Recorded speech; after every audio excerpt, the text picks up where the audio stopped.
There is no Antimemetics division by author Quantum. It's a series that was released on the SCP Wiki between 2015 and 2020. It was later self-published as a book, the one that I've got right here, and in November of 2025 it will be released yet again, this time sort of revamped, disconnected from its original SCP origins, and generally in a much more official capacity, as it is being published by the pretty prestigious Penguin Random House. All that to say, it is a story that is worth being told, and it is a story worth consuming. And in this video, let me just place that right there. Doesn't look very majestic, but it is a good book. And in this video, we are going to try and make sense of it. We're gonna try and explain it, dissect it as much as we possibly can. All of that said though, I don't really think that everything in this book can be explained. I don't really think that there is an objective right answer to many of the questions that it raises. So there likely will be some stuff that I've missed, or some stuff that we kind of brush over, or some stuff where you don't agree with me, but that's okay, because that's what art is. It's meant to be interpreted, and that's what we're doing here. We're interpreting art. I'm gonna try to make it as comprehensible or understandable as possible, because that was kind of my main issue once I finished reading the book for the first time. I would go online to try and find some analysis, some explanations, generally to get some of my questions answered, right? But a lot of the discourse about this book, very understandably, but it quickly gets philosophical and complicated in ways that my dumbass couldn't really make sense of. And again, that's completely understandable. This is a very strange book. Seeing the themes of it, you couldn't really actually talk about it without it getting kinda woozy after a while. Is that how you say that? It gets woozy? Maybe woozy is something that you get as a person. I would get woozy. I did though, so that's still true. So to do that, we're gonna be sort of walking through the book, and then we'll answer some questions. We'll talk about the exact structure of the video here in a little bit, but I'll be making use of a lot of analogies and metaphors, and some of them are definitely gonna be better than others. You'll see as we get to them. But all of that is to, again, try and make it as clear as possible what is actually going on, especially when it comes to some of the more metaphysical or philosophical aspects of the story.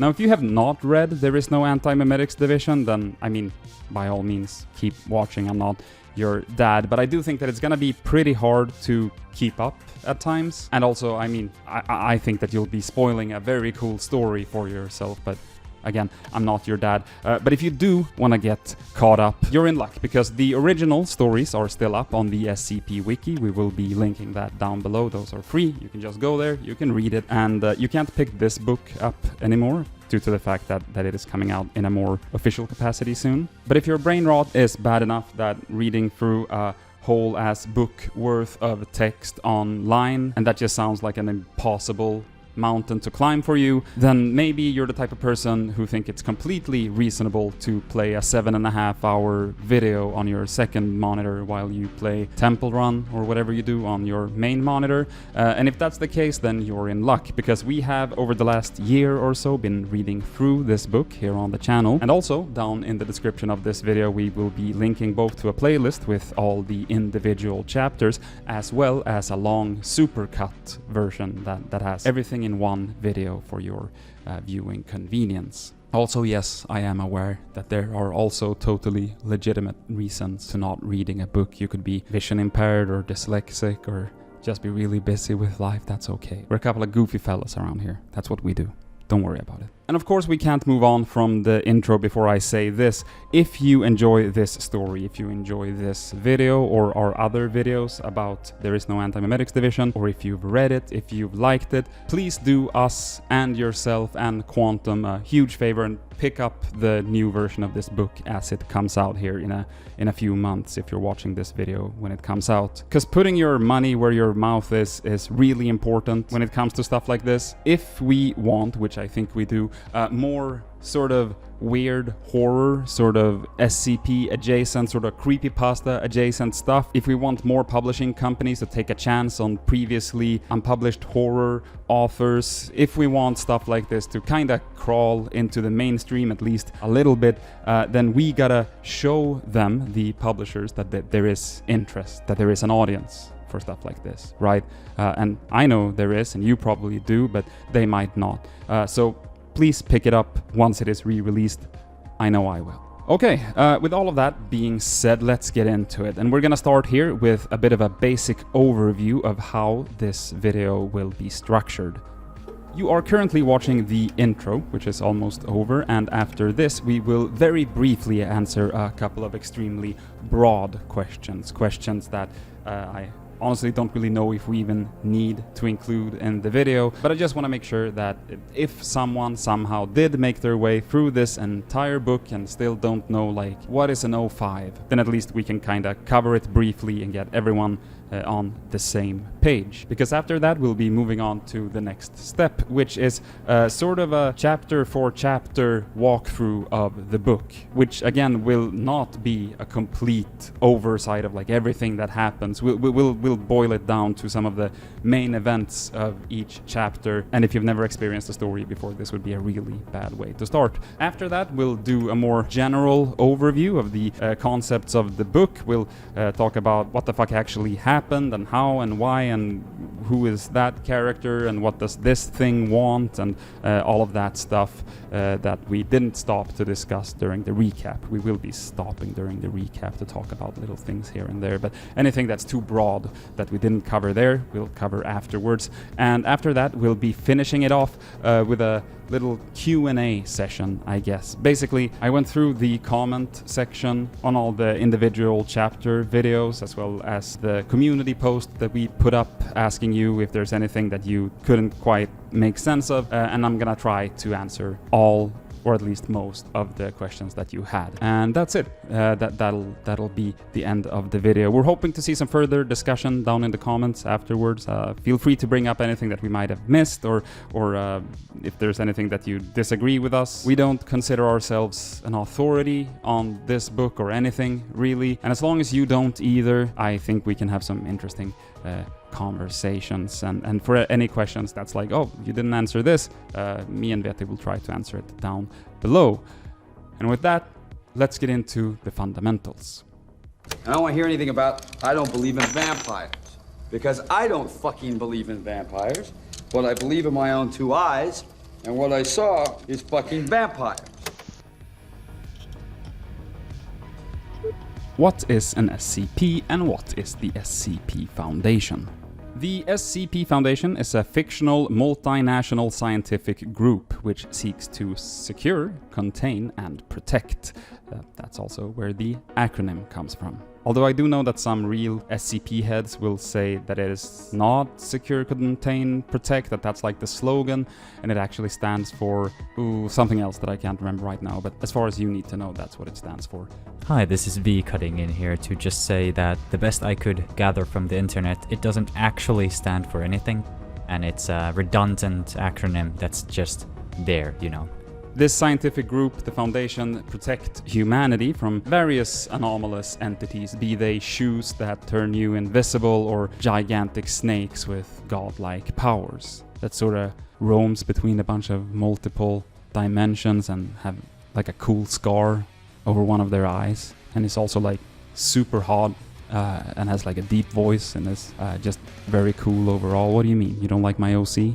These entities are called SCPs, and they are the foundation, get it, for the storytelling of the SCP universe. So basically anyone can write a story. It is a collaborative writing exercise, I guess, and due to the nature of that, anything that ends up on the SCP wiki can vary in a lot of ways, its size and ability and reach and even, style and aesthetics. It's all dependent on the individual writer's choices. The only thing that's kind of set in stone is that it is all sort of written in this very specific format. But otherwise it's very open, it's very free game for anyone to kind of express their story in their way. However, as I said, some things do kind of come back in most of them. Commonly, the Foundation is characterized as a series of connected sites and locations, and they have a normal company-like bureaucratic structure. There are, you know, workers and managers, regional managers, and all of that stuff. But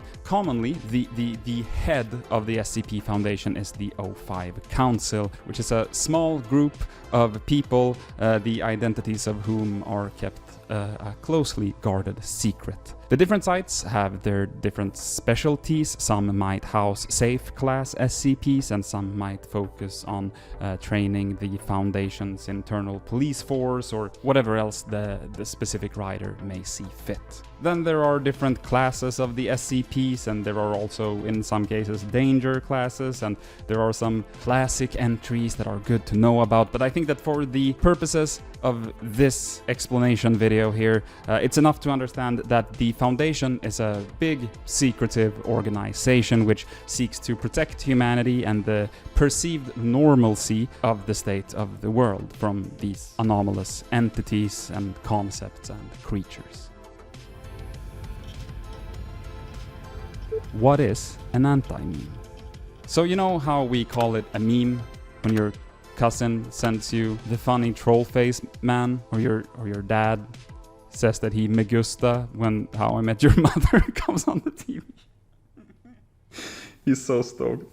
That's so funny to me.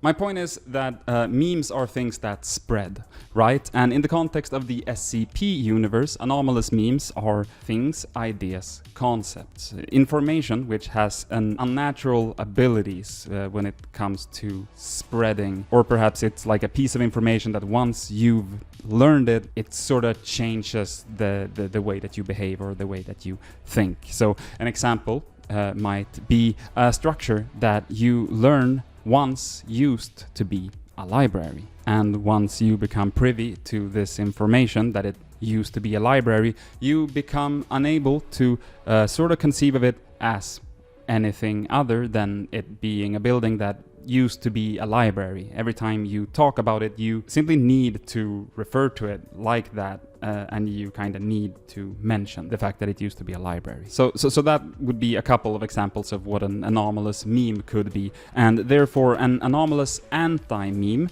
on the other hand, would be something that refers to information which holds anomalous properties in regards to its ability to not be perceived or spread. To bring up a classic example, which I also believe is like the original anti-meme, at least outside of the lore, but just in real life, because I think that Quantum that wrote this also wrote that entry, is SCP-55, which is a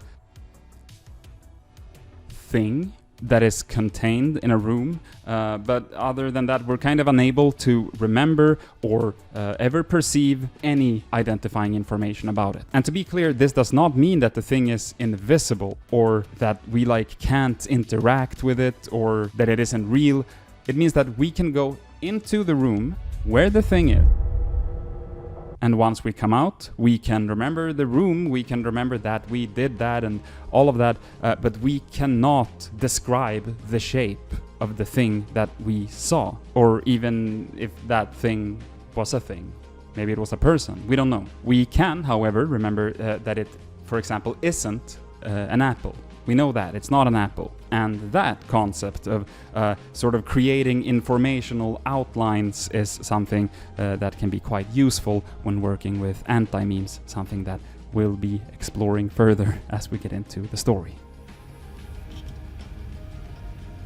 Is there an Antimemetics division?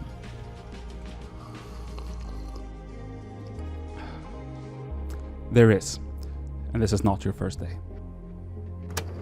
Said he knew he was going to hell. Be there in about 15 minutes. I don't know what to make of that. If you're wondering about this, I'm just trying to make the room a bit less echoey, because it's very bare in here right now.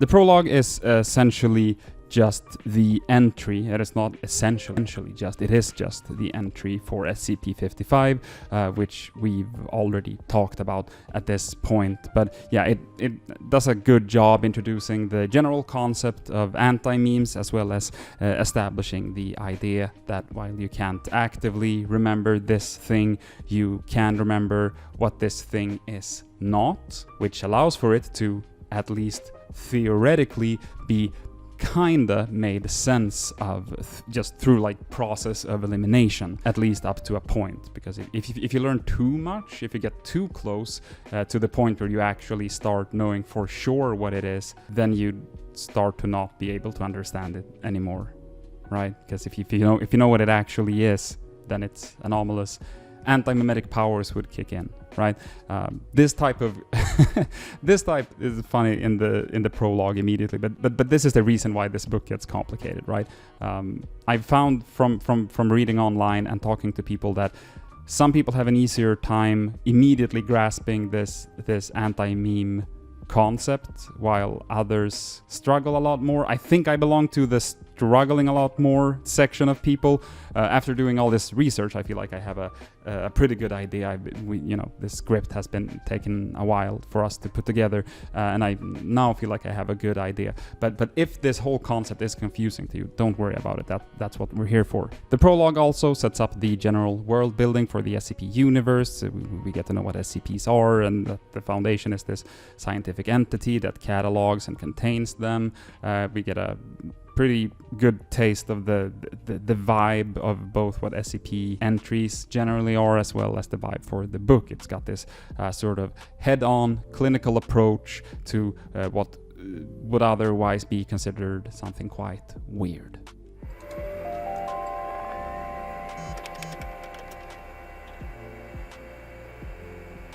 So, chapter 1, we get introduced to Marion Wheeler, our main character, or one of our main characters. Marion Wheeler is the chief of the Antimemetics division. In this chapter, Marion goes to a meeting with 058 and his assistant, Clay. As you'll remember, the SCP Foundation sort of top layer of executives are the 05 Council. And we don't know their names or identities, we just know that they're called 052, 053, 058 in this case. Marion doesn't quite understand why she's been invited to a meeting with an 05, but she gets there and then gets a gun pulled on her, and that's when she realizes that the 05 Council has forgotten about their Antimemetics division, which, checks out. So she goes ahead and explains that they do in fact exist, and she also in this scene introduces us to the concept of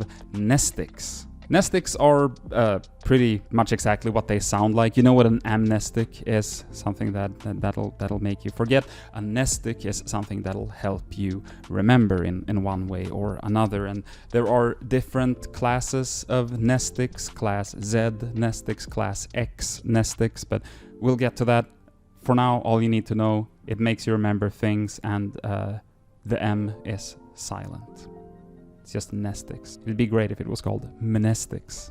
Maybe I'll say monestics for the rest of No, I won't do that. As it turns out, 058 has forgotten to take his nestic, but then he does. Marion gives him a nestic, and then Marion shoots Clay, the assistant, because as it turns out, 058 never had an assistant. He doesn't work here, Marion says. He's an anti-meme. Since when do you have an assistant? You don't have an assistant, Brent. Look at this office. It's got one desk. You've got a receptionist outside. She's the one who screens your calls and schedules your meetings. Where does Clay even sit? Where does he fit? Don't blame yourself. You're human. And these things are redaction incarnate. You need to think like a space alien to get around them. A pretty good example of what an anti-meme is and what it can do in this case, nestle its way all into the top, the higher echelons of the Foundation. And as a little side note, I gotta say that I love that Marion works with anomalies all day, every day. That's what she does. That's her whole job. Yet she uses the expression that you have to think like a space alien. I think that's great. You have to kind of think like a space alien to understand these things.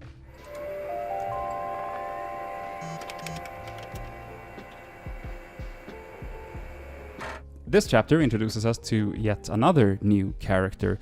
This one is named Paul Kim, and it also introduces us to SCP-4739. And it should be noted that I think in reality, in our reality right here, SCP-4739 is some other entry. It's something about like a jug of milk that can't be opened, I think.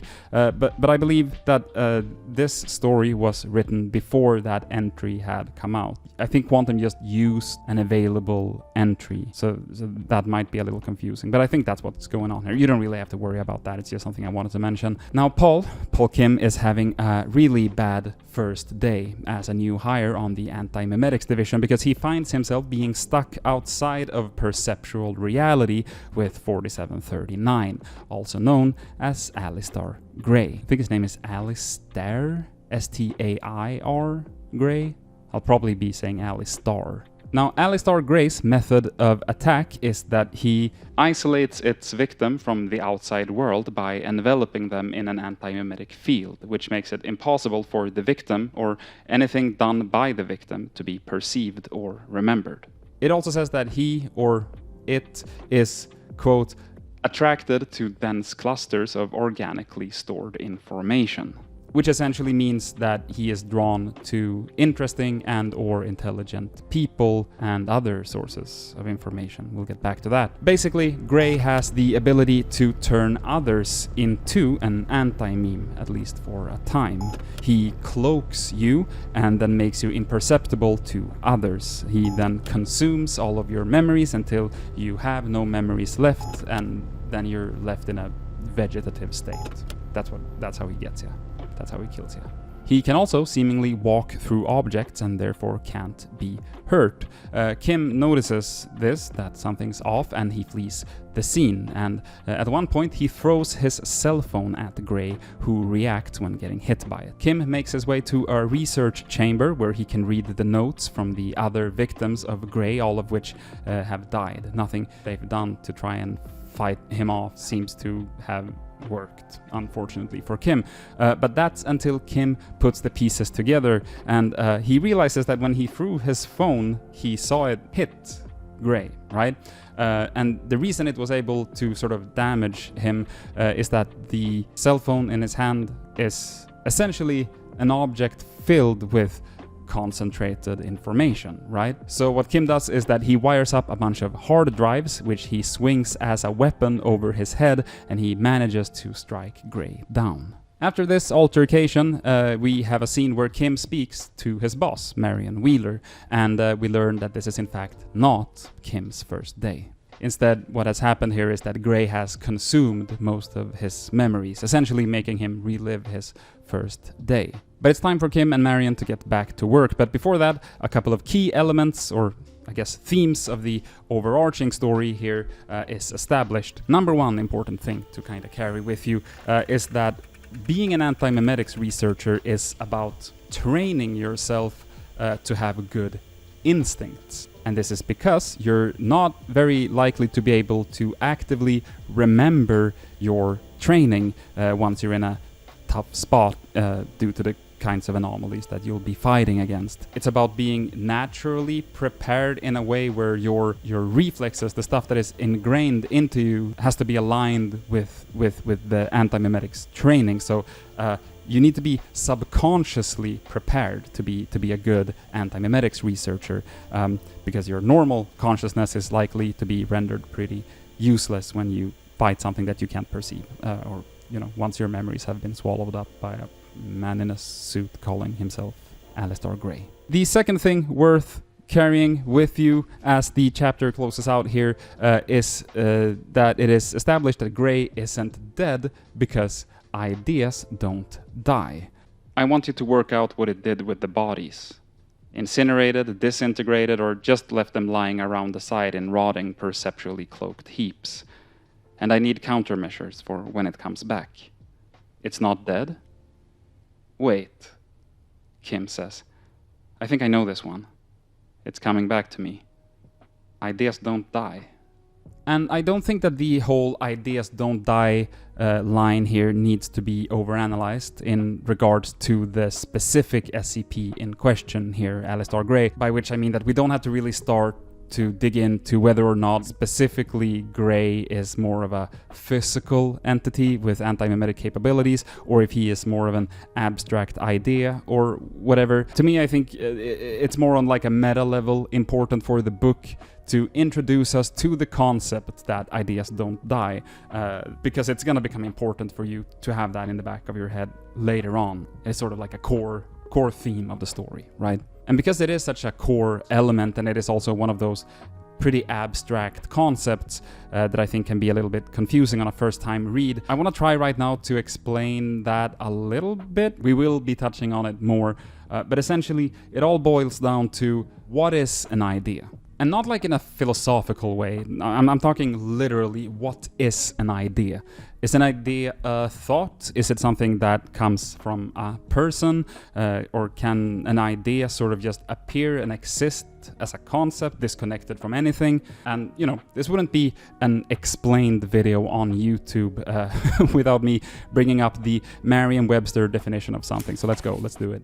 Idea, concept, conception, thought, notion, impression mean what exists in the mind as a representation, as of something comprehended, or as a formulation, as of a plan. And with this in mind, no pun intended, of course you can't like kick an idea in the head and kill it. So for example, and let's get into the first shitty analogy of the day here, take the idea of something stupid and simple like racism. The idea here is that some skin colors are better or worse than others. I know that that's a simplification, but just roll with it. So how would you fight this idea?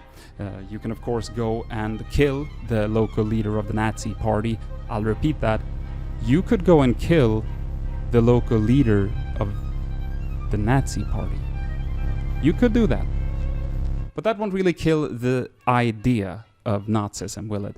And so I believe that there is an answer to this. And I know I said that I would be explaining right now, but I also realized that we might be getting ahead of ourselves just a little bit. So let's do this. I'll just leave you with that thought as we move forward. And like, if you feel like I'm cucking you here, don't worry, we will be covering this. But I hope that's like enough to understand what the question even means, what those words even means, you know, fighting an idea and that ideas don't die and all of that. But let's continue with the story.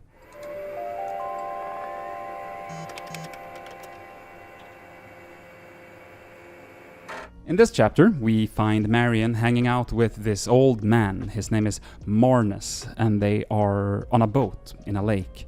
And we learn that Marnus is the founder of the Antimemetics division, at least as far as we know right now. Again, getting ahead of myself, but Marnus is the founder of the Antimemetics division as far as we know, and he's an old guy. He's like 90 plus years old, and we learned that he is on his last day or days before death. He's about to die. But before he retired from the Foundation, he signed away his final 12 hours of his life to them, for them to be able to extract memories from him that no one else but him holds. So that's what Marion is there to do. She injects him with a Class X nestic, which, again, nestic, and Class X is like a, I believe, lethal. I know that Class Z is lethal. I honestly don't remember right now. This is one of those things that I didn't even write down because I was sure I could remember it. It doesn't really matter. Let's say it's lethal for the purposes of the story. Why else would they wait until right before he dies? So she injects him with a Class X nestic. And as Marnus starts to regain his memories, there is this section that I think is very important to note. Marion Hutchinson. Marnus feels gold spreading through his bones, miracle juice. It's Wheeler now, but she doesn't correct him. This, of course, implies that at some point Marion changed her last name, but we don't know for what reason. But now it's time for another spooky, cool scene with some good lore. So, Marnus begins to remember his past, and he begins relaying the history of the Antimemetics division. He tells her that in the beginning they were not with the Foundation, but they were rather with the US Army, and they were called the Unthinkables. Their goal was to develop an anti-memetic bomb and to destroy Nazism as an abstract concept, and I honestly forgot that's why they did it in the first place when I wrote the earlier example of using Nazism, and then yeah, I forgot that that's also why they did it here. That was in 1941. They then managed to build that bomb, again, to be clear, a bomb with an anti-memetic effect, so it doesn't actually explode or destroy anything, it just anti-memetically cloaks whatever it hits. And like a gang of absolute buffoons, they test detonate this bomb. And what would you say is probable to happen when you set off an anti-memetic bomb at the research site where said bomb was conceptualized and built? The concept of the bomb that they were building got erased from everyone's memories. We got looped. It was textbook. We built the unthinkable bomb and test detonated it, and it worked perfectly. The bomb destroyed itself and erased its own successful detonation, and flattened all the knowledge which had gone together to build it. We forgot that we had ever built the bomb at all, and started over. To our credit, we realized pretty quickly what must have happened. There was a 4-year gap in our progress now, and there was no other way to explain it, but by the time we put the pieces together the second time, the war was almost over.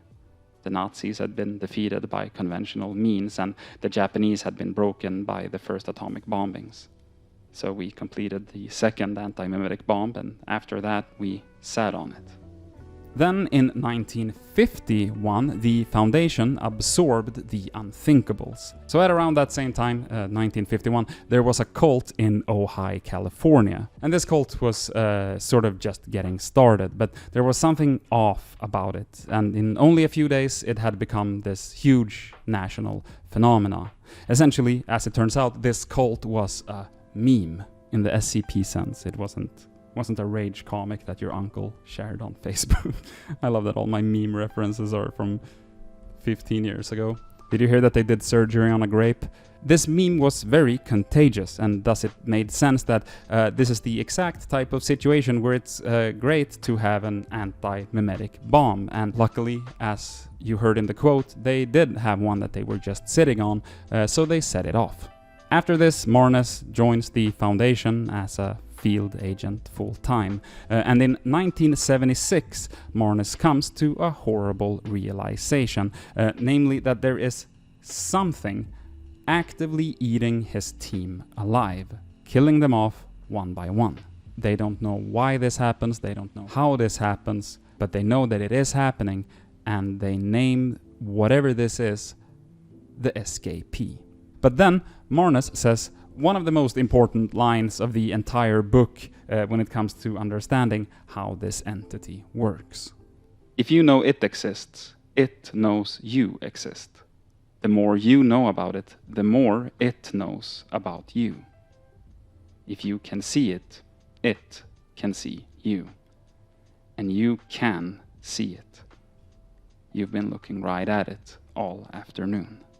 And as you probably know, this is sort of what lies at the core of the main antagonist of this book, the SKP, or SCP-3125 as it will be later known. And I love this part, especially because right after Marnus says that quote, the next line there is that Wheeler is suddenly acutely aware of her surroundings, which can both be just because she's a well-trained agent that realizes that she's actually in kind of a sticky situation here. Suddenly she has no backup or whatever. But the way that I like to read it is that while all of what I just said is true, the thing that makes her suddenly acutely aware is that she is, in this instance, also suddenly acutely aware of the SKP, which was just established to be able to perceive you the second that you perceive it. So the second Marion learns that this thing, whatever it is, exists, it knows that she exists, and she can feel that. which is so fucking cool. It's like, I don't know, let's say that you went your whole life without ever hearing about the concept of music. And then, you know, one day someone came up to you and they started sort of rhythmically clapping their hands and singing Smash Mouth All-Star. If that happened, you'd probably be like, whoa, wait, hold on. So you're saying that you can kind of make pleasing melodies and pair it with a rhythm, and that makes it enjoyable to listen to? That's crazy. And at the same time that you sort of become aware of the concept of music, the concept of music kind of becomes aware of you, right? Because then after that, it would be kind of streaming through you. And the next time that you hear like the rhythmic bumping of your washing machine, the concept of music would be there inside of you, making you hear the musical qualities of this rhythm. I don't know if that made any sense, but I've already warned you like twice that there's gonna be shitty metaphors in this, and there's more where that came from. But I also think that it's important to remember that a concept or an idea by itself isn't really sentient. The contents within an idea, like the contents of the idea, might have a goal, but the idea itself doesn't. Let's go back to Nazism, because why not? Let's get this video demonetized for mentioning something used to be pretty universally agreed upon as objectively bad, but I guess is controversial now. The idea of Nazism in World War II Germany contained a goal to eradicate a bunch of people, but the idea itself isn't like actively malicious. Now, don't get me wrong, the goal is, and the people that enact it are doing bad shit, but the idea itself isn't malicious because it doesn't have feelings or take anything into consideration. It's just an idea. It's just a combination of if-then statements, you know? It's like when rhythm repeats and paired with melody, then you can do a quirky little dance on TikTok, right? At least that's how I try to make sense of that very, very vague concept. I don't know if it made any sense to you, but I hope it did. So, in the story, back to that, in the 70s, after Marnus realizes that his division is getting eaten alive, they set off yet another anti-memetic bomb, and then he loses his memory until now on this boat with Marion. And you can probably see why this isn't good, because the unfortunate side effect of giving Marnus a bunch of nestics is, of course, that the escapee feeds on your knowledge about it, which is why they set off a bomb that also wiped their own memories back in the 70s. And because of that, they can't remember why they set the bomb off afterwards, or even, you know, that they did. So there was no one that could say, hey, you know, make sure to never dig into my memories at any point. And therefore, Marion just did that. And so now he remembers the escapee, he tells Marion about it, meaning that the containment of the escapee was essentially just breached. Both Marion and Marnus now knows about it, meaning that it now knows about them. Following this, in a very gruesome scene, huge spider-like appendages starts erupting from Marnus's body, and the boat gets lifted up high into the air. And what I think is most likely happening here is that Marnus obviously knows more about the escapee than Marion. He might even, you know, possibly know everything that a person can feasibly know about it. So therefore, he is the one that immediately gets mauled, and Marion is very likely next, but since she doesn't know as much as he does, she doesn't immediately die or meet the same fate as he does. There are also some other reasons as to why she doesn't immediately die here, which we'll get to, and it has to do with how does the escapee even do its killing of people that know about it. And the Foundation has a bit of a misconception about how it does what it does, or why, or the methods of it, but we'll get to that as we get there. But I do remember that that was one thing as I was reading through it for the first time. There are several points where Marion kind of becomes aware of it, and if you're under the impression that once you learn of it, you instantly die, then it becomes confusing that she seemingly has sort of like a plot armor, just keeps being fine. But that's not quite what's going on, that's not quite how it works. we'll get to it. Before Marnus dies, he tells Marion that there is still an anti-memetic bomb at the SCP facilities, and he essentially says, like, you know, you need to go set that bomb off before the SKP kills all of them. But to be able to escape from this situation at all, Marion has to inject herself with a Class B amnestic before she jumps off the boat. So she essentially erases this entire event from her mind. Then she's found and they take her back to the facilities where she goes through the pretty commonplace procedure for people working in this division, which is to fill out a bunch of paperwork summarizing everything that she can't remember, how long is the gap in her memory and all that. Turns out that it's a 13-hour gap, which means that, yeah, she doesn't remember anything. She hasn't retained a single memory of what just happened or what she learned. This means, 1, she's safe for now. She doesn't have any memories of the SKP. And 2, the loop or the research loop now continues. We're gonna touch more on the research loop as well, but in short, you can probably already kind of piece together what that is. You learn about this thing and you die. Or you learn about this thing and then you somehow make yourself forget it. Meaning that if you keep doing research into the field of antimemetics, you're bound to discover it again and then either die or forget it and then do it again. But like with so much else, we'll get into it more down the line.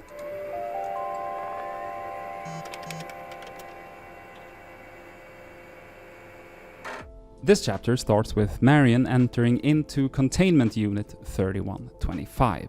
We also know that that is the SCP designation number for what I've been calling the SKP up to this point.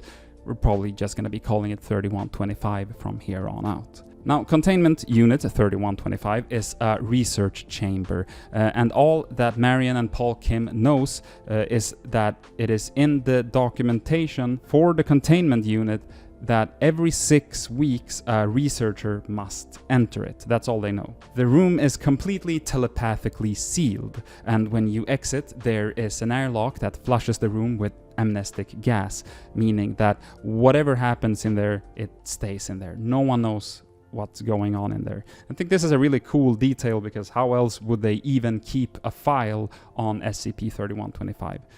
They don't, or they do, but they do it in there. Instead, they keep a file on Containment Unit 3125. Good little world building there. Marion enters the room and she finds it littered with research notes and documents and post-its and, most importantly, a video recording of herself from one of her prior visits. And this recording pretty much establishes what we could have already surmised, but it lays it all out for us. 1. This room is essentially an inverted containment chamber. 3125 is a concept that exists everywhere except for in this room. This is the one place where you can actively research about it without dying. And this room was designed by someone named Bart Hughes. Remember that name, it will be on the test. It'll be important later. Bart Hughes. And number 2, the Foundation and the whole world in extension is essentially actively at war with 3125. Every competent antimemetics research project finds SCP-31's fingerprints sooner or later. It manifests all over the world in thousands of different forms. Most of them aren't even anomalous. Some of them we already have cataloged separately in the main database. A very small number of them are even in containment. Impossibly virulent cults, broken arithmetic, invisible spiders as tall as skyscrapers, people born with extra organs which nobody can see. That's the raw data. Those manifestations are troublesome enough to deal with in their own right. This, of course, essentially reinforces what we learned earlier, namely that it's only a matter of time before antimemetic researchers learn of 3125.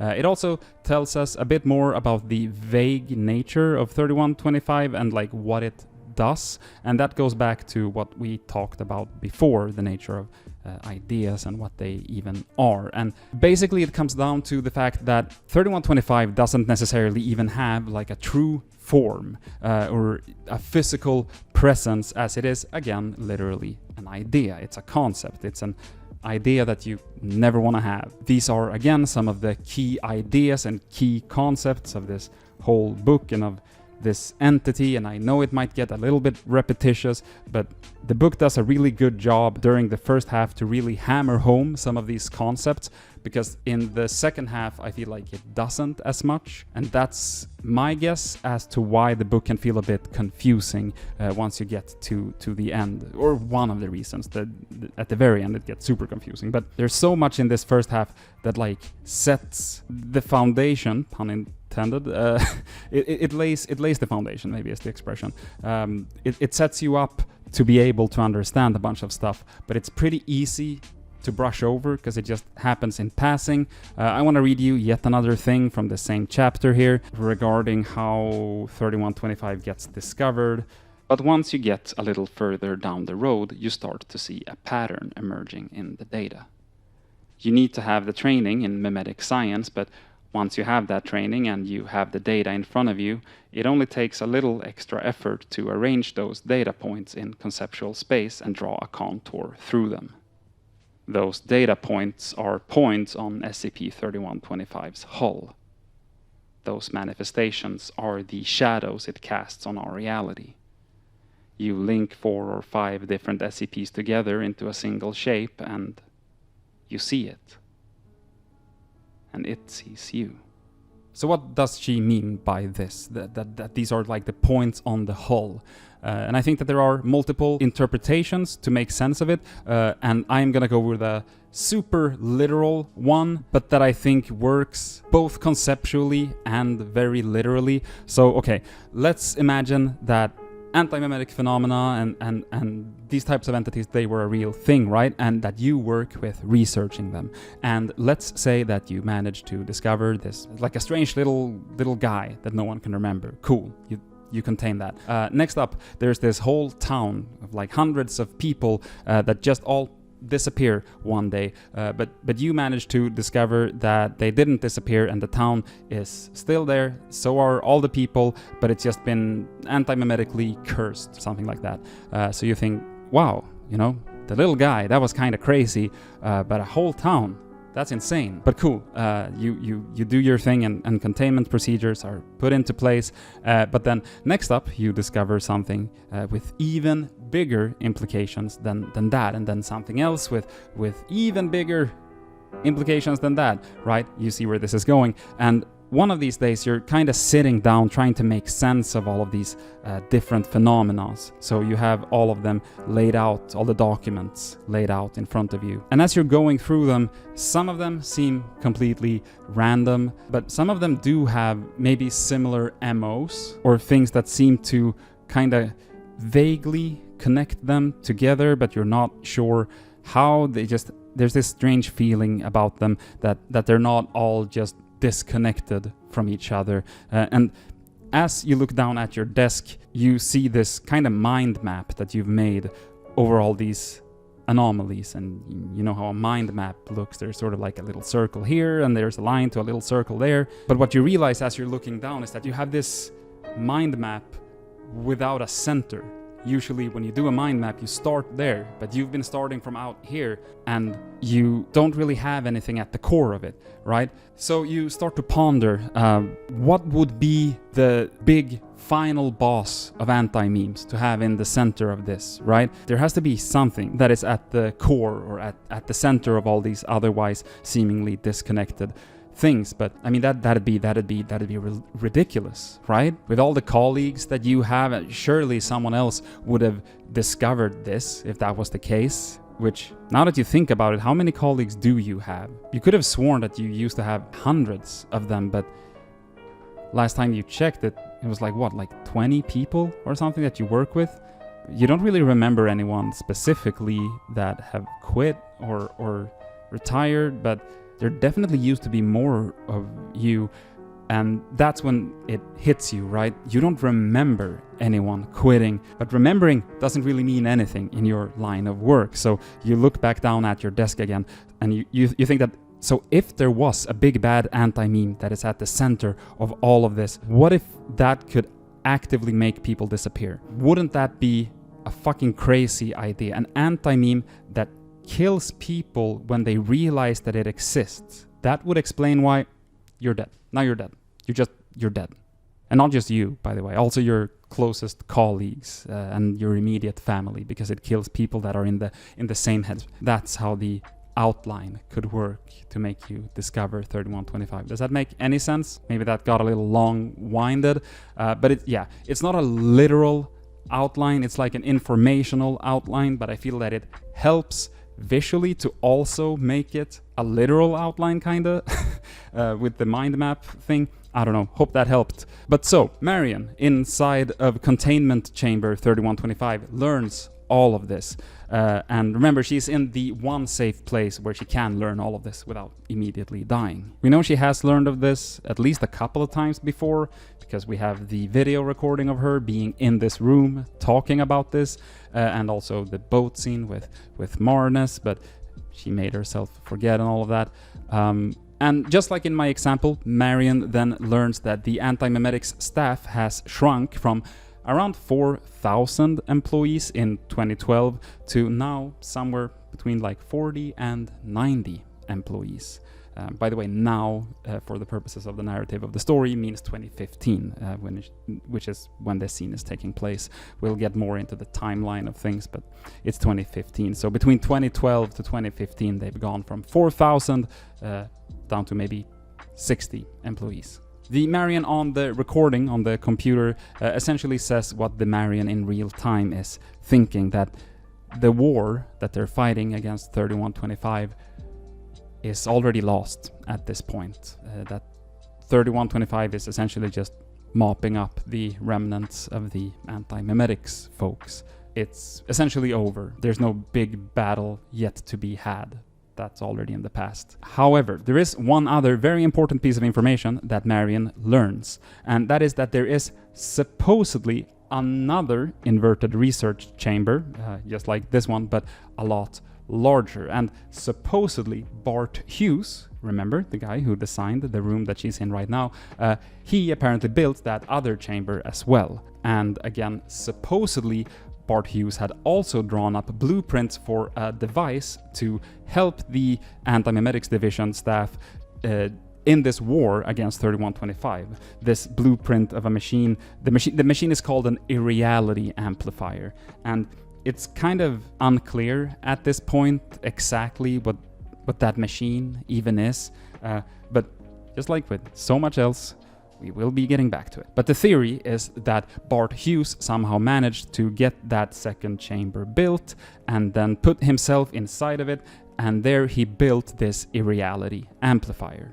That sounds great, but it is also not guaranteed at all, as there is a very present problem with this. How would they even go about building that chamber? Because theoretically, yeah, that's a great idea. You build another chamber just like this one, but even bigger. You put a really smart guy in there and you make him develop essentially a super weapon to kill the bad thing. But you'd have to build that chamber in the first place, and like no one involved in funding it, in building it or planning it can know what they're building or why they're building it, because if they did, they'd be killed by 3125. To quote Marion in the video recording, "It would be like building and launching Apollo 11 without a single engineer deducing that the moon existed.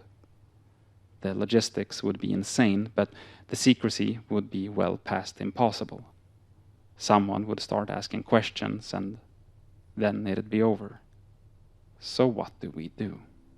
Now, with all of this information, Marion decides to try and go to that chamber. She reasons that at the pace that they've been losing people in the division, she is essentially their last hope at this point, because, you know, like in another 6 weeks, there might not be anyone left to do this.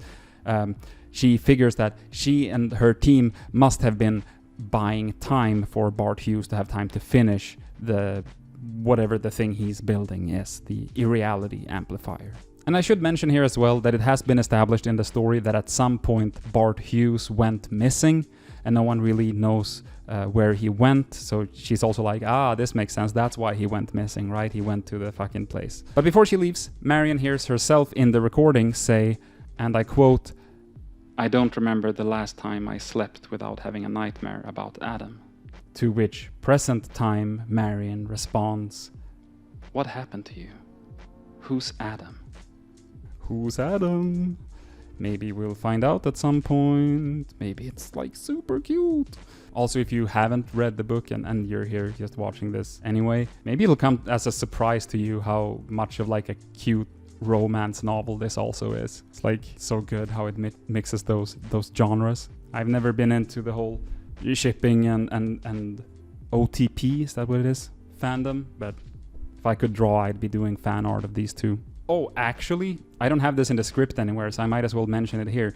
On Quantum's website, he's even, and this is so cool, he's even written up a little guide for people that want to do fan art of like the type of clothes and hairstyles that the two characters would have, describing some of their facial features and in a bit more detail than in the book, as like a character sheet in text form to help you do them more like correctly, I guess, which is hella fucking cool, I think. So check that out if you're a fan artist. Oh, and please do American Gothic type portrait of the two of them, but add me in the middle as their like little child, that one of them has like a hand on the shoulder.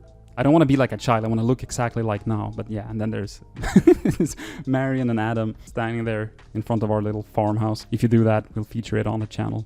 So, Marion leaves the chamber, and when she comes out, we find out that she has kind of hit her head against the wall, and she has been holding her breath and whatever to make sure that she doesn't breathe in the amnestic gas to be able to retain this plan once she comes out of the inverted containment unit. And remember, being outside of the chamber and knowing about 3125 is not good, and as soon as she exits the chamber, Paul Kim gets taken over by 3125 due to them being in the same headspace. They have a little tussle and Marion manages to break free and she runs. All the meanwhile, she can feel 3125 following her like a spotlight, to quote the book. And she hears crashing sounds throughout the facility as 3125 presumably wreaks havoc on the entire research site. So if they weren't already doomed, they certainly are now. And we're gonna move on to chapter 5 here, but first I want to note that this is a great example of one of those scenes that I mentioned earlier, where it's like if you find out about 3125, you die, yet Marion now is the first, she like comes out of the chamber and yet it still gets Kim before it gets her, and then it seems to get everyone at this facility but not Marion. How does that happen? And like with most questions of this nature, it is actually plainly answered in the text. It's just that it's sort of brushed by pretty quickly, but here's what it says. She already feels the force bearing down on her own skull, trying to drill into it, but she knows its shape, and that means she can hold out, maybe for a few minutes. In other words, since she didn't just randomly stumble upon 3125 like everyone else, but rather came back out into the real world from the research chamber, she is mentally prepared for the effects, and she can therefore shield herself from it at least a little while, which makes sense to me. It's like if you fight a lion, you're pretty bound to lose, but if you at least had an hour to study how lions tend to attack, you could probably win yourself at least a little bit of time. The lion would still get you, but at least not as fast. Or maybe it's like a panic attack, honestly, you know? The first time you have it, you're just like, oh, fuck, like, I'm dying, I'm dead, I'm dying, you know? But after you've had them for a few times, and even if you manage to, like, overcome them, which if you have, great fucking job, you deserve to not have panic attacks. But then when you kind of feel one coming on, you know what it is, and you're like, shit, fuck, this sucks, but also, it's not dangerous, I'm not dying. The message there isn't as uplifting as in the first analogy. I was like, the lion will get you though. So this kind of becomes as if I'm saying the panic attack will win. That's not what I'm saying. So let's stick with the lion analogy. Next chapter.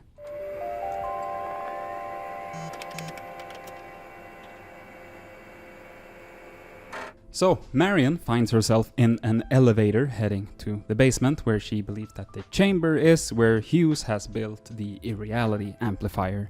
She decides to first head to the pharmacy to get some strong nestic drugs in her, but she then realizes that somehow she knows that the pharmacy is already destroyed. So she checks her arm, and what do you know? She's already injected herself.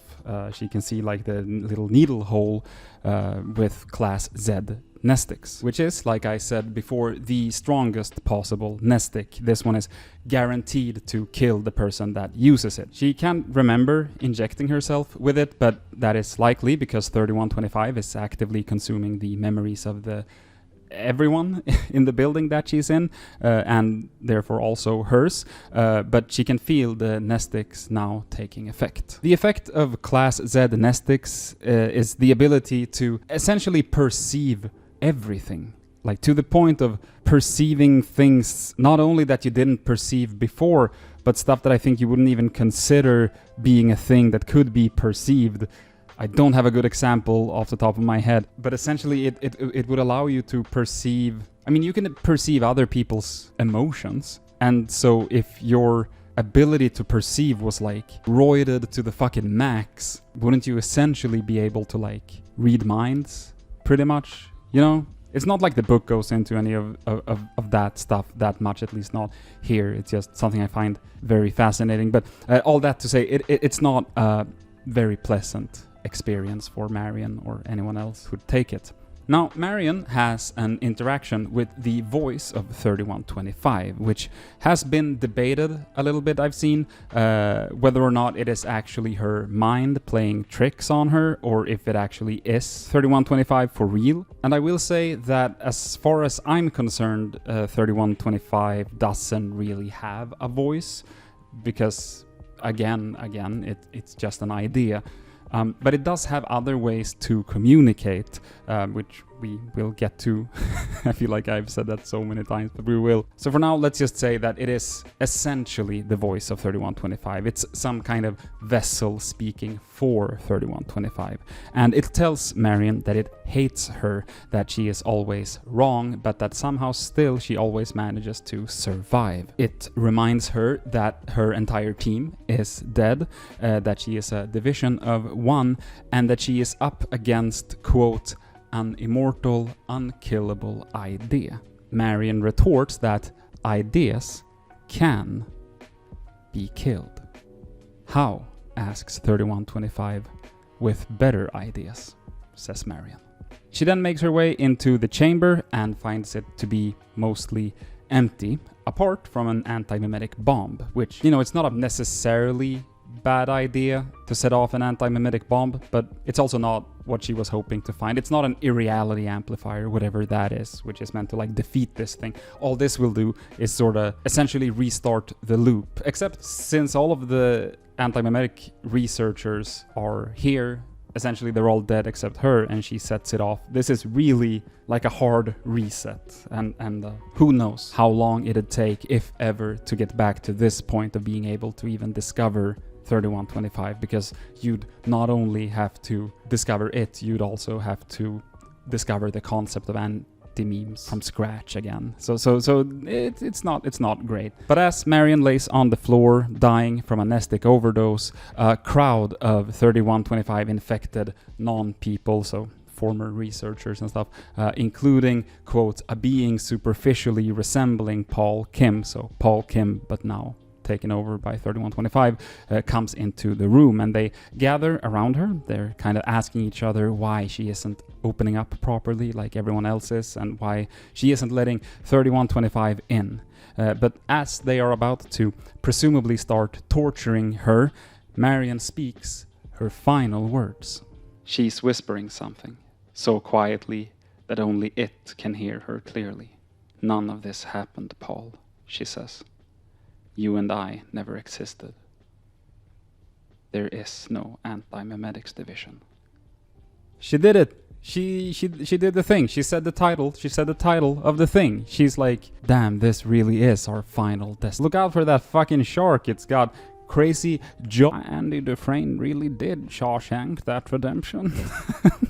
And with that, we have gotten through the first part of There Is No Antimemetics division. This chapter is followed by an interlude, which is the entry for another SCP that we haven't encountered in the story yet. And honestly, to give ourselves a little bit of a break, maybe to pad the watch time, not that we need it, this script is very long, but let's just cut to me from our series reading the entirety of that interlude, because it's pretty short and I think it's kind of sweet and sad and it comes back later on. So here's that interlude for you.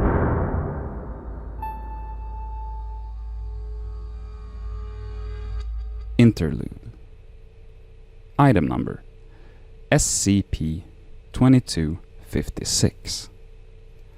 Object class Euclid. Special containment procedures. Information about SCP-2256 is subject to a gradual antimemetic corrosion effect. Corrosion occurs at differing rates depending on the level of detail/accuracy in the information and the physical complexity of the storage medium. In-depth academic papers, photographs, and information stored electronically decay rapidly. Broad descriptions, pencil sketches, and paperwork decay slowly. Therefore, this electronic database entry should describe 2256 only in broad terms. Detailed information about 2256's appearance, theorized evolutionary ancestry, biology, diet, behavior, vocalizations, life cycle, intelligence, ecological role, and cultural significance should be stored in hard copy at Site 19, Vault 1-053. The rate of corrosion in both data sources should be monitored carefully, although at present no technique is known for halting or undoing such corrosion. Although these antimemetic effects linger and rate Euclid classification, SCP-2256 itself is extinct and requires no special containment procedures. Description: SCP-2256, Cryptomorpha gigantes, is a species of gigafauna which was endemic to the South Pacific Ocean around the islands of Polynesia. 2256 was one of the very few recorded species known to have developed rudimentary perceptual/antimemetic camouflage, rendering them nearly impossible for other sentient beings to perceive or remember. This adaptation is theorized to have arisen in order to elude predators. 2256 was the largest species to have lived on Earth. Resembling spindly, vertically elongated giraffes or brachiosauruses, adults of the species grew to over 1,000 meters in height. They weighed no more than 4 tons, with most of their mass being camouflaged by a very similar adaptation. With their broad, dish-shaped feet, they were able to walk directly on the surface of the ocean without sinking. 2256 navigated the ocean alone or in of 2 to as many as 2,000 individuals. They were reluctant to approach land, especially inhabited islands, usually staying more than 30 kilometers offshore. Because of their height, they were visible on the horizon at this distance. Acquisition. Polynesian natives on the island of Maikiti used a substance called teucoca for recreational and religious purposes. As well as being a moderate psychedelic, this drug had nestic properties, suppressing antimemetic effects and making entities camouflaged in this way easier to see and remember. Thus, the Maikitians were, for hundreds of years, the only people able to see 2256. In Maikitian mythology, 2256 were wandering spirits whom the gods had charged with maintaining the horizon, to ensure that the sky and the water never mixed. They were characterized as well-meaning and friendly, but unintelligent, and often deficient in their duties, resulting in storms and typhoons. They were called Pulu Ungakau, the ones who walk very slowly. In 1991, an internal biochemistry study revealed that teucoca bore a strong chemical resemblance to the Foundation's own Class W nestic. A Foundation anthropologist was assigned to follow the Maikitian legend and became the first outsider to observe 2256. An observation was quickly on the island to study the creatures. Routine containment analysis found that 2256 was safe and required no special containment procedures, or even particular secrecy. SCP immediately proved to be impossible to capture photographically. Photographic negatives of the species faded into transparency over a few minutes. Similar decay affected videotape, audio tape, celluloid film, digital and electronic scans. The observation team soon returned most of their equipment to inventory and proceeded using pencils, and at the time it believed that such recordings would be effectively permanent. SCP-2256's population declined slightly in 1992 and 1993, then dropped sharply from 1994 onwards. A combination of contributing factors were observed: illness, infertility, and a rate of stillbirths. In 2002, a field generator was developed which could penetrate and neutralize 2256 antimemetic, allowing for conventional photography. The first and only close-up photograph of one of the creatures instantly killed it. It was concluded that direct observation of 2256 is injurious to. This adaptation is believed to have arisen as a means of detecting predators, just as 2256's antimemetic camouflage protected them from those same predators. Use of generator was immediately curtailed. It was subsequently hypothesized that the Foundation's ongoing passive observation of the species was intense enough to have harmful effects on 2256, and that was what was driving the species' extinction. Opinions differed sharply on the veracity of this hypothesis, over thoroughly it should be tested and over what would be done if it proved to be true. Several extreme options were, including exterminating to preserve the data and completely expunging the data to preserve 2256. No firm conclusion. In 2003, observation of 2256 was scaled back significantly, and the Foundation focused from gathering data to analyzing data. However, SCP-2256's population continued to. The last individual died near Tukalau, October 30th, 2006.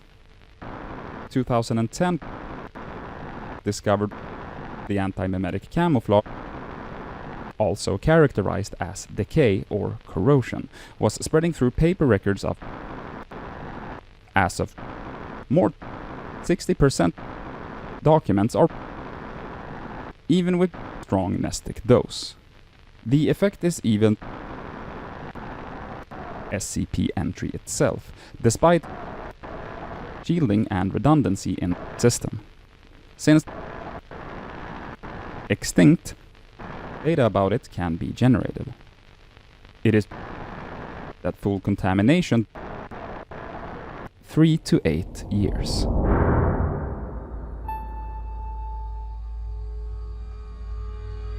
Welcome back. And if you've never heard the story before, or if you just don't remember, you might be wondering what the significance of that entry is.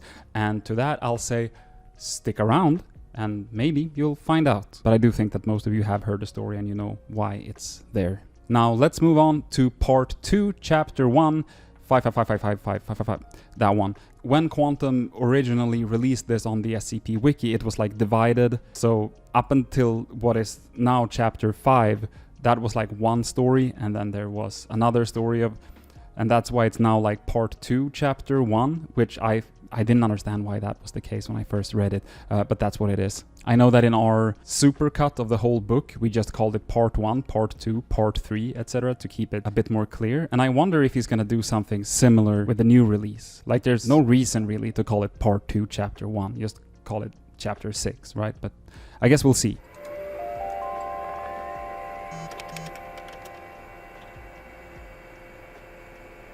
Part 2, Chapter 1 is the full SCP entry for 3125.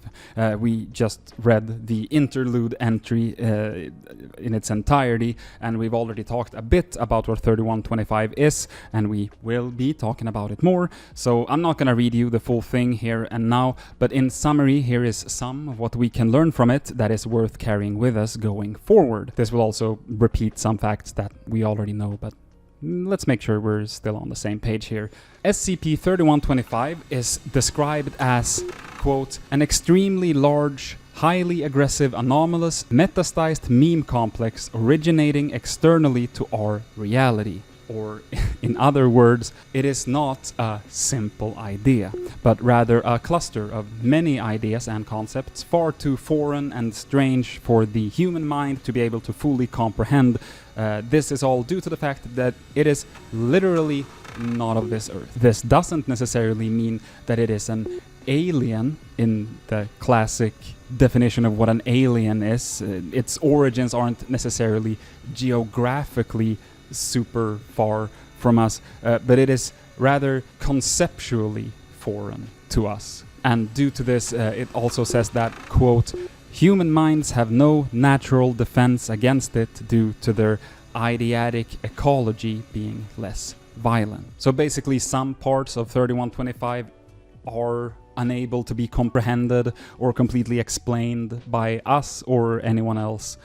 So to me, this is essentially the book, or Quantum by extension, saying that while a lot of this makes sense in context, it is also not all completely possible to be broken down into normal earthly explainable logic. For some of it, you do have to suspend your disbelief a little bit that you know, weird things that are incomprehensible to us mere mortals are at play here.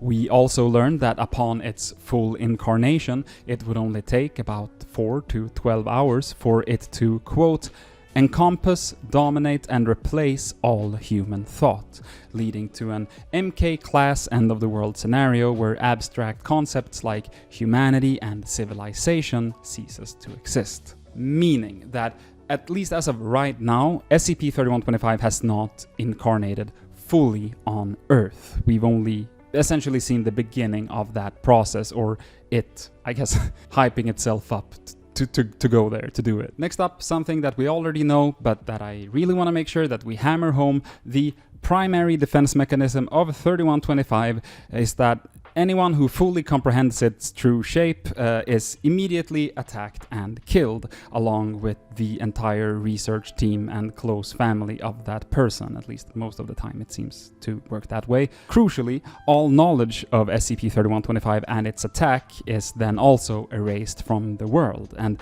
this therefore acts as informational numbing, preventing its further detection. We also get some numbers on 3125's devastation so far, noting that in mid-2008 there were over 400 global institutions researching memetics, but by September 2015, none remained except for the Foundation's Antimemetic division, implying that literally everyone else was consumed by SCP-3125. Now I don't even remember the number that I mentioned a while ago. Was it 4,000 researchers just at the division in 2012? That's one division. There were 400 different institutions. Let's say that most of them were that size. You can see how many people have been fucking swallowed up by this thing, and what an actual existential threat it poses. Because here's the thing, if this was all it did, it just stopped people from researching too much into anti-memes as a concept, then like, well, just stop researching anti-memes, I guess. But as we'll find out, that's not all it does. That's sort of how it ramps up to doing its full incarnation, and that's gonna suck for everyone, including people like you and me that have no idea that anti-memes are a thing, you know? The reason the Foundation's Antimemetic division has persisted is pretty much only due to its ability to use amnestic medication repeatedly to kind of forget and re-engage. Presumably that's how other institutions survived as well for as long as they did, but eventually it gets all of you, just as pretty much just happened with the Antimemetics division. Marion set off the bomb, and yeah, we also learn again that there is a theoretical machine called an irreality amplifier that was proposed by Dr. Bartholomew Hughes, which theoretically could neutralize 3125.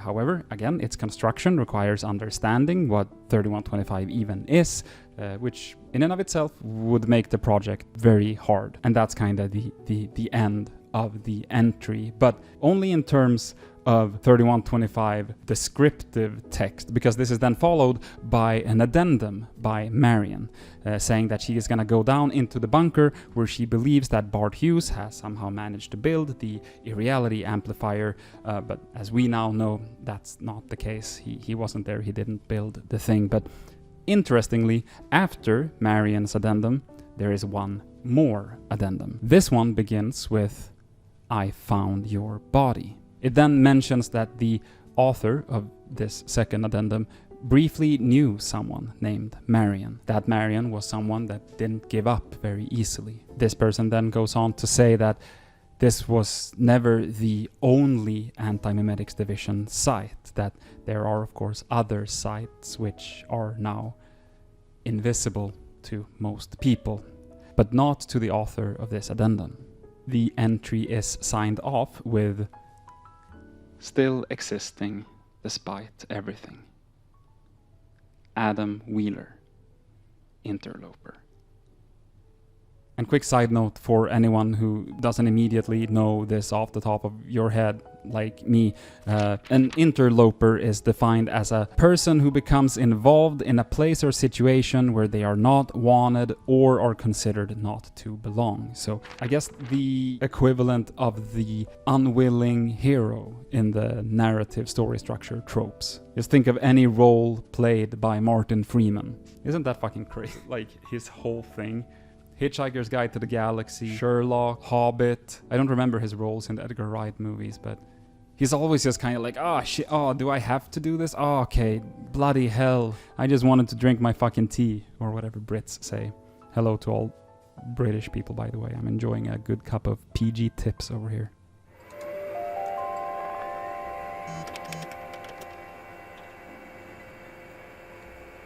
This chapter begins with Marion in her home hearing that someone is actively breaking into it. Seeing how the last time we saw Marion, she was actively dying, we can now confirm something that has been hinted about before. The story in this book is not a chronological one. It is being told out of order for us to then be able to kind of piece together what actually happened here. And knowing this will greatly help us understand, especially down the line, the events of things and how they unfold. But Marion jumps the intruder, and it turns out to be this meekly, lanky violin player. He's a little dork, by the name of Adam Wheeler, who claims to be her husband. Soon Adam is being interrogated at the SCP facilities, and they find that the story checks out. He is in fact her husband. She has just forgotten about him. The chapter also establishes that Marion has an anti-memetic pet.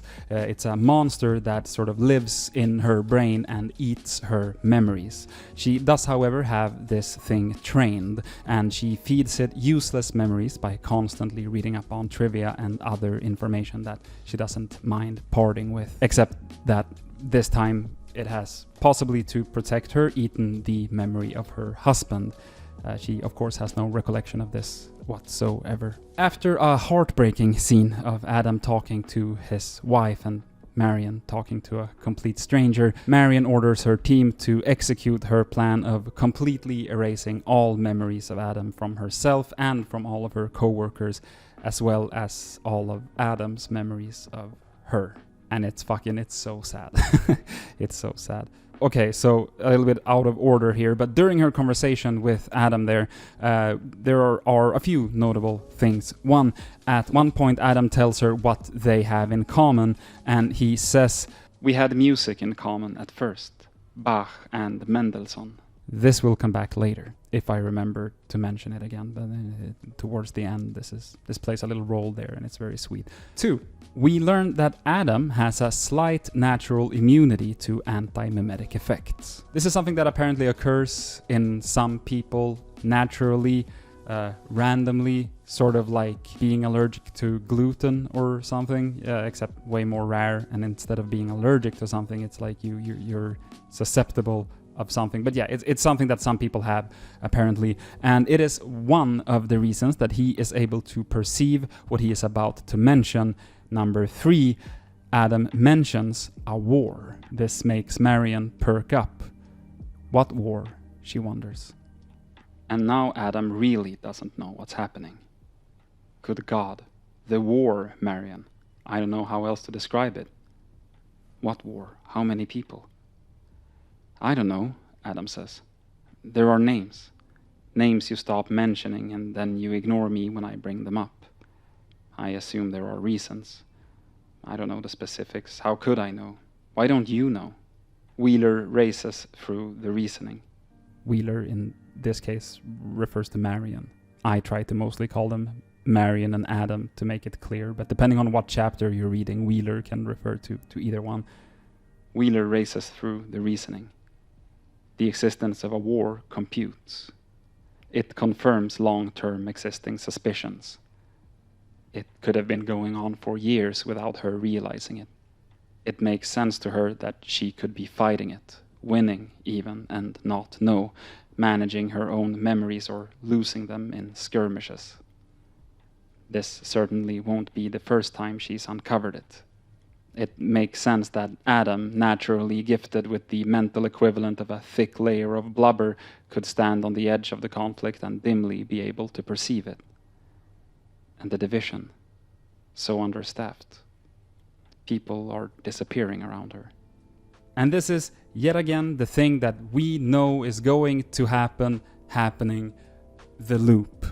Or rather, one of the loops, which probably started right here. Somehow, in this case, through Adam, an antimemetics researcher, in this case Marion, learns a piece of information that slowly makes them realize what is going on, and inevitably it leads to them learning about 3125 and either dying as a result or forgetting all about it. Again, starting the loop over. And overall, I want to say that I'm doing this chapter a huge disservice by not spending more time on it, especially just like the dialogue between Adam and Marion. It's heartbreaking, and it is beautiful and so sad. Yeah, I mean, that goes for the whole fucking book, so there's really nothing new, but yeah, goddamn, this chapter is so great.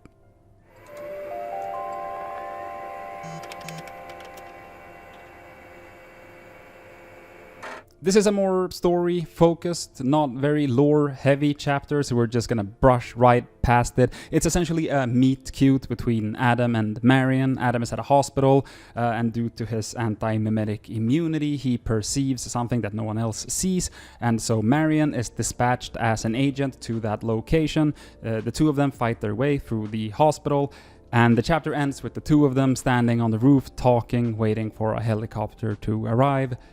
It's very cute.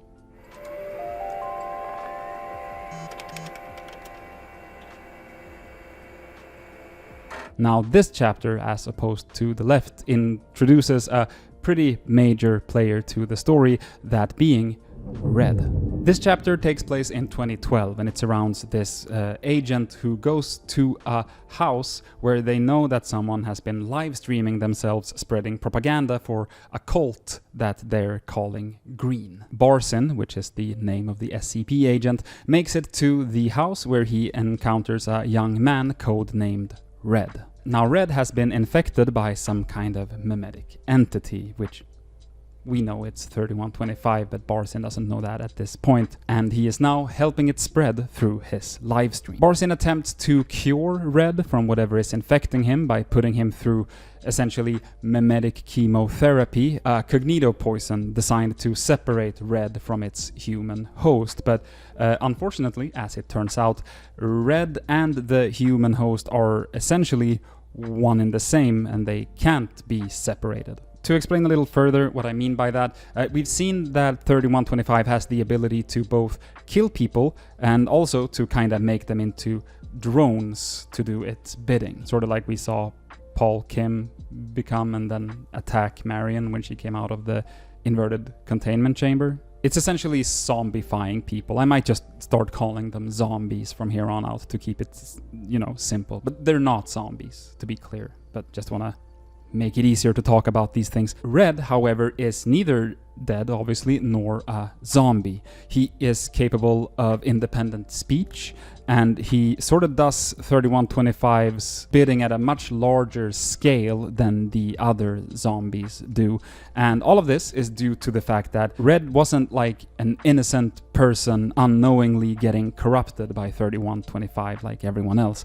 Instead, he very deliberately invited 3125 into himself. So this made him into sort of a preacher for the gospel of the SKP. I don't know why I called it the SKP in this specific scenario. It's 3125. Basically, he is not an abducted victim. He is a willing host. So due to this, Barsin's plan doesn't work out and Red is able to overpower him. Barsin attempts to order an orbital laser strike to take them both out, but despite getting all of the commands right, no laser strike comes. I didn't quite understand why the first time, but this is very likely because Red, and in extension 3125, has already rendered the memories and comprehension of him and Barsin imperceptible to the computer system or the person on the other end of the phone that he gives the command to. So Red shoots Barsin in the head and he leaves the room, ending the chapter.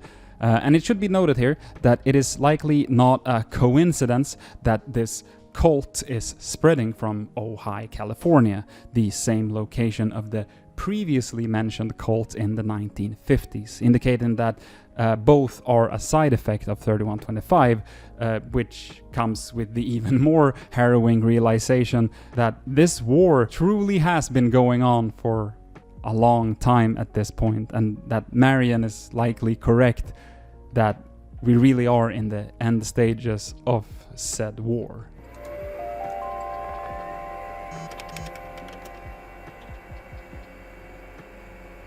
Oh, and this is probably my favorite chapter of the whole book. It very neatly encapsulates everything cool about the story, these concepts in this book, and I have a suspicion that Quantum might agree, because the main set piece of this chapter is featured on the cover of both this book and of the one that is about to come out. By the way, I don't think that I'm gonna have any other criticisms for Quantum in this whole video. I'm gonna allow myself this one because I don't think there's any other in here. If you can, Veeti, throw in pictures here so that everyone watching can see what's going on, because this cover is so much better than the Penguin Random House cover of the book. Maybe the one that is out on their website now is just like a placeholder. That would be great, because this gets me intrigued. I'm like, what the fuck is that thing? Tell me more about this book. And it's kind of, it's cool. It's got these warm colors or whatever. This says to me generic sci-fi fantasy novel at a train station bookstore, And I have to imagine that Quantum agrees with this. I mean, this was self-published. He put this here. He put this on the cover of this.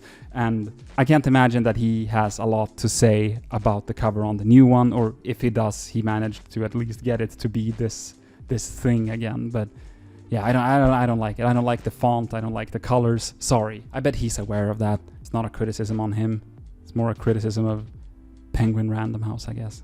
But okay, in this chapter we are introduced to Dr. Ellie Moreno. Ellie is a new hire at the Antimemetics division, for real this time. This is her, maybe not first day, but she's new. She has just taken her first ever dose of Nestix, and she comes to Marion for help because she's just noticed a gigantic monolithic skyscraper-sized rock formation right outside their office. Being very well aware of its existence, Marion scraps her schedule for the next few hours to take Moreno there. Marion explains that the giant stone structure has an anti-memetic area surrounding it. People walk by it every day, they go around it, they even look at it, but they simply can't perceive it. Once the two of them have walked up the staircase to the top of it, Marion quizzes Moreno about the monolith. what purpose she thinks it fills and why it's there. And as it turns out, Moreno is a very talented antimemetics researcher, as she very quickly gathers that this has to be some sort of memorial, or maybe a sort of warning, if you will, from some sort of ancient proto-human culture. She reasons that they all must have died somehow, likely in some great war. Marion, in turn, is impressed by how much Moreno can piece together, but unfortunately for Moreno, being able to quickly deduce the context of anti-memes is not always a very good skill to have, because soon she freezes and starts asking Wheeler about the pillar of spiders and the young bloody man riding the anorexic kaiju, which is a great phrasing, by the way. That's directly from the book. Anorexic kaiju, love that. Essentially what just happened is that Moreno managed to piece together that there was some kind of anti-memetic war and these people lost. But if that's the case, what did they lose against and who were they fighting? And after that, it only takes a couple of more conclusions for her to effectively conceptualize the idea of an anti-meme that can kill, but only if you know about it, and that it killed all of these people, and oops, now it's here. Now it sees you. Now you did yourself dirty, Eli. Rip to a real one. You were too smart for this world. Now Marion can't see Red. That's the skinny guy on the anorexic kaiju. That's Red. But Marion can't see him. But Moreno relays that he says something about how he owes Wheeler for the lake, referring to the scene with Marnes from before. And the implication here is that essentially by bringing Marnes's memories back, 3125 gained access to more of the antimemetics division, and perhaps not fully, but brought it much closer to its end goal of getting the last of them. This also establishes a sort of important aspect of who Red is, which we'll again talk about more after we've finished up the story. But for now, like I said, he's sort of a spokesperson for 3125. And because 3125 also again is not physical and therefore doesn't have the ability to speak, nor the need to speak. While Red, on the other hand, infused with the idea of 3125, does have a need to speak and actively cause suffering, as he is, despite everything, still a person. Meaning that apart from being motivated by the fact that he is part of 3125 now, he can also have his own flair, his own personality with how he goes about it. And he can hold a grudge in a way that 3125 as a core concept probably can't. So Red kills Moreno. Marion tries in vain to save her, of course, but she can't. Then everything goes quiet. Marion makes her way down the steps of the monolith, but knowing that she'll forget all about this the moment that she steps outside the field of the monolith, she stops to think. What the hell was that thing? All Moreno did was think of it, and it killed her. She was as good as any of us. She was as capable as she was ever going to be, and she wasn't good enough. How do you fight an anti-memetic monster which only eats the best anti-memeticists? You could try to build some kind of counter meme, but you'd need to be shielded while you worked on it. You'd need a hermetically sealed, self-sustaining lab as big as an arcology, like the ones Bart Hughes used to build, like the one under Site 41. God, how long have we been fighting this thing? And just as she finishes this thought, Red shows up, surrounded by thousands of spiders. Because, through that thought, Marion perceived 3125, and so now they're perceiving each other. The rider gestures. Blue and brown and black spiders of all sizes cascade around the corner, flooding the passageway up to his knees, pouring over his shoulders, tumbling down towards Wheeler. They make a strange, organic rustling as they pour like wet leaves. There must be millions of them. The spiders would probably be much more effective if she was at all afraid of them. It's too bad. She just learned a great deal about this entity, that they have history together and that it personally dislikes her, and that it apparently has a humanoid mouthpiece and a lousy imagination. But she has only a second before the cascade of arachnids overcome her, and that's not enough time to even write a single word. Moreno's death, then, was for nothing. She steps backwards over the threshold. The rain is finally easing off. Wheeler lights a cigarette and heads back to the main building. It's almost time for her scheduled inspection of SCP-3125.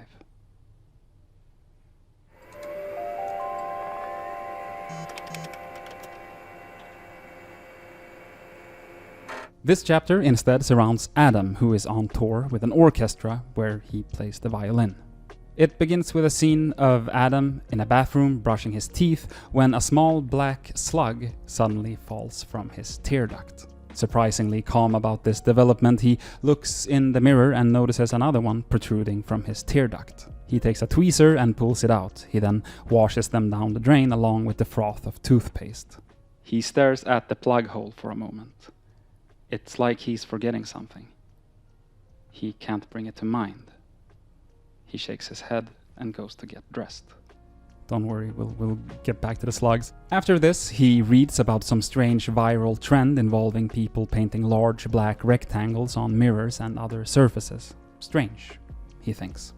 The repetition before the concert goes well, and soon it's time for the actual concert, but halfway through it, something happens.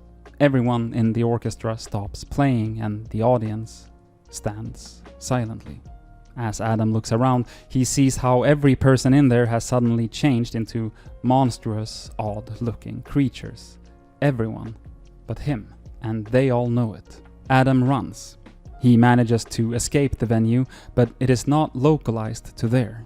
All around him are these former humans actively hunting down and herding the few people around that are still normal. And then comes one of my favorite and possibly one of the saddest moments in the entire book for me. As Adam kind of sees the world crumbling around him, he thinks to himself that this shouldn't be possible. He doesn't exactly know why it shouldn't be possible, but he just knows that it shouldn't be. This can't happen, says the last splinter. This is possible, yes, real things exist which can do this to the world, but it doesn't happen. There's someone whose job it is to protect us from this. We're supposed to be protected. Someone stops it from happening. Someone steps in at the last minute. But the last minute was a year ago, and she died.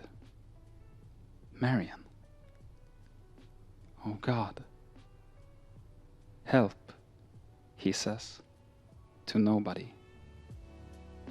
Adam, possibly due to his natural slight resistance to antimemetic effects, manages to remember Marion, and then he's overpowered by a group of former humans that pin him to the ground. And I don't know what it is about the phrasing there, but it gets me every time. There's something about the fact that he doesn't scream.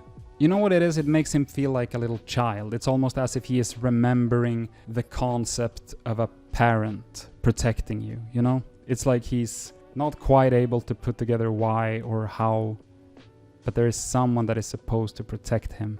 And then when he realizes sort of what, and in a roundabout way also remembers his wife that he hasn't thought about in like over a year now, because memory wipe and all that, he just like calmly says help. And then it says, you know, to nobody, to no, there, you know, there's no one that hears it. It's just so sad. It gets me every time. It's really good. But let's move on, because we've got some really exciting stuff that's very different in tone from that coming right up.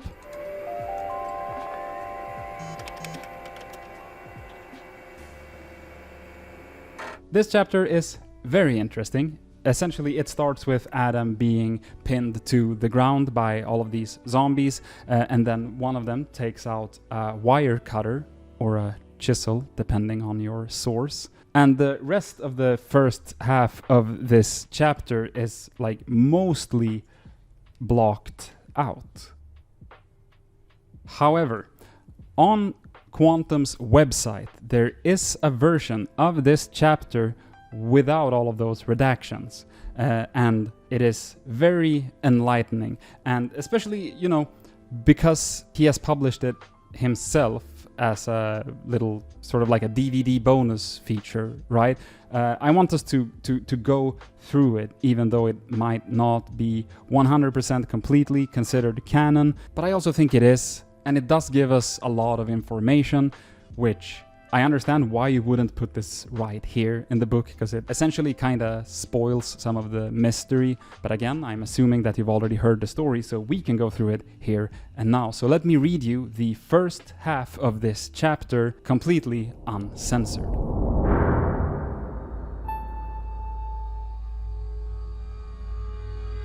But it is.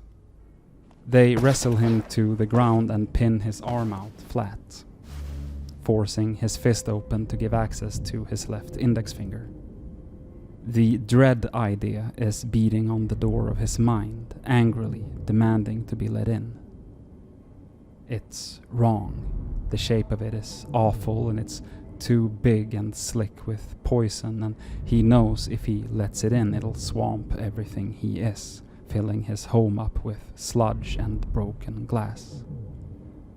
It wants to drown him in it, and he knows it'll replace everything he is with swarming wasps and ants and ill-fitting excess metaphor, and he knows it's taken the rest of the world already and all of the people around him, and he holds out, and he continues to hold up right up until one of the people pinning him produces a pair of wire cutters and begins to work on the metacarpal bone of his first finger, right where it meets his palm, and then he folds.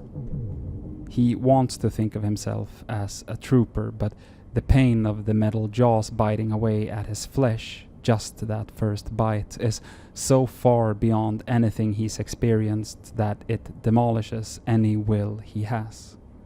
The pain overrides everything else in his existence. It obliterates his resistance. Knowing he's weak, ashamed, on his knees, yes, he says, yes, he throws the door open, anything to stop it. Just be me, take over from this, drive this shell for me so that I can go somewhere else where this isn't happening to me. And it stands there in the night outside and doesn't move. It watches him placidly while the cutting continues and somehow gets worse and worse. Somewhere in reality he's hollering in agony, and there is blood gushing from the ragged, filthy incision, and the people holding him grip more firmly so that they can tear enough of the flesh away to reach the bone, and then they try to work on breaking the bone itself. But they don't have enough leverage, and the agony is immeasurable, and it fills him up past the eyeballs, and he can't breathe through the screaming, and they fetch a chisel. "Come in," he screams at. "Please, I surrender, I lose, kill me," and stands there and makes very clear to him, "You're going to lose this finger, and after that you're going to lose the next one too. Because you shouldn't have held out so long. You shouldn't have tried to fight." And at this he sits goggly-eyed in front of the only thing which can help him, as it refuses, and there's a vicious crack and a tension of tendons, and he babbles and bleeds and suffers, and it goes on for longer than he ever thought he would even live.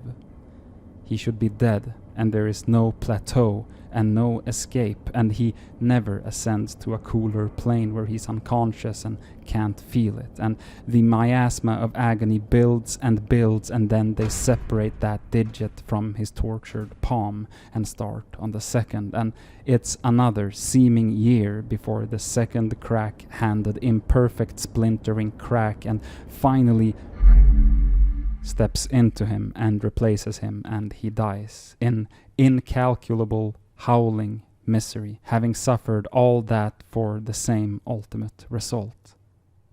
Because the point isn't just to kill, it's to dominate.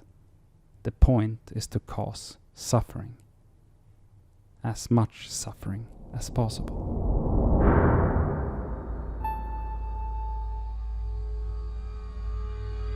Before the following dawn, the world is ruined. It's a common misconception that the process of the world falling to would be chaotic and unfocused. It's not at all, because it's not chaotic, but vast and complex in its structure. Anybody can throw a brick through a window. Random chance alone would ultimately break that window, but simple, gradually increasing entropy and disorder is simple and natural and normal and inexorable and unavoidable, and not a vicious active force with goals and the capability to plan. It requires forethought and rotten intelligence and tremendous planning to detonate the equivalent of a dirty nuclear bomb inside the human memeplex and contaminate every last corner of it. Is a memeplex like an Independence Day city destroyer? It is an apex predator from a completely alien ideatic ecology, more toxic and hostile than anything humans can independently conceive of. Its arrival in human thought is like a wolf on the Galapagos. Humans simply have no protective evolutionary adaptations against it. It is systematic, disciplined, ordered, focused, brutal, and efficient. It turns everything it touches into the worst version of itself. Find beautiful things and smash them or cover them with filth. Find delightful people and break them and disfigure them. Burn anything which will burn. Smash precious things. Pour food into ditches. Waste everything. Make things unusable. Use knives, blunt instruments, poison. No guns. Cause pain. Maim. Try not to kill. It's too easy to kill. Does not arrive uniformly and does not take everybody, because that's not the most effective way to create a hell. Uniformity isn't what it wants. What it wants is enemies and something to exercise power over. How can you inflict pain without a victim? There have to be victims. And so the world quietly and without fuss divides into two groups of people. There are we, who are drowning in and driven by, who emit sparkling, livid viciousness in every direction, who radiate terror and exists solely to inflict everything possible on everybody possible who isn't one of us. And we make up barely a fraction of the world. And there are they, who number in the billions and are nothing but blunt, worthless gristle for the engine of pain. And they flee, minds perhaps even intact, still operating, breathing, and awake enough to understand that they need to flee, and they don't want what happens to them to happen. Intelligent enough to suffer more than any animal, to understand what they're losing, what the world was like a scant 5 hours ago, what's come through the doors to greet them. Better to be anything but one of them. Better to be dead. The thing which drives Wheeler, a kind of contorted wreck of his original self with everything good about him stripped away and fed into the wood chipper, understands this. He was lucky, unbelievably lucky, to be drowned in and made into part of it. He was lucky to have the opportunity to pay a scant 2 of his fingers and a lifetime of pain for grudging late admission. So many people are so unlucky, people he watches through his former eyes, like a country on fire sliding past the window of a room on a luxury yacht, dispassionately and detached, even while his are the hands doing the things to them. It becomes an inferno. After everything has been smashed, we begin to build. Cement and wire fences and spikes. Someone is directing the effort. In the center of the city, we hack together a kind of series of funnels where people can be fed in and the door closed behind them, and at the center of the network of funnels is one of the rare spots in reality where creativity still holds sway. A sick, unprecedented, irreversible creativity. What's the worst thing you can imagine? Wheeler stands atop piles of his work, naked to the waist, bloody up to the armpits, vision blurred from the loss of his glasses. Far behind him, as if being shown everything that he's doing on a tiny screen, a pitiful shred of him is intact and watching and is keeping a record of what he's become. Will there be accountability? Is any slice of him still responsible? That's a call which may never get to be made, and if it does, the decision will be impossibly difficult for the judge which makes it. This part of Wheeler is frightened and tiny and does not know what to do with the data it is gathering.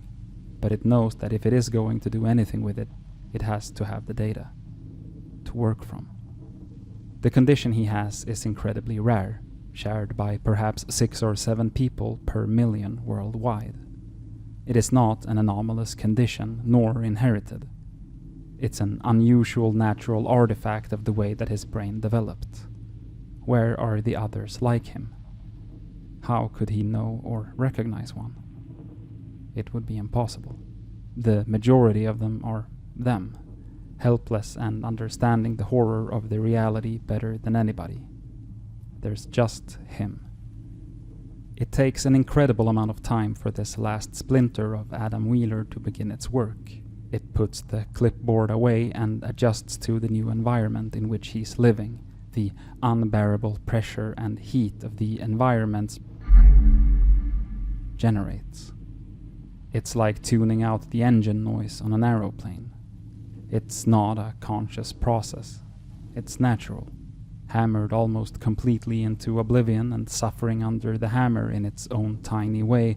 The part of Adam Wheeler which is still Adam Wheeler rolls over in its sleep and puts a hand out onto the ground and grips at the sheer concrete.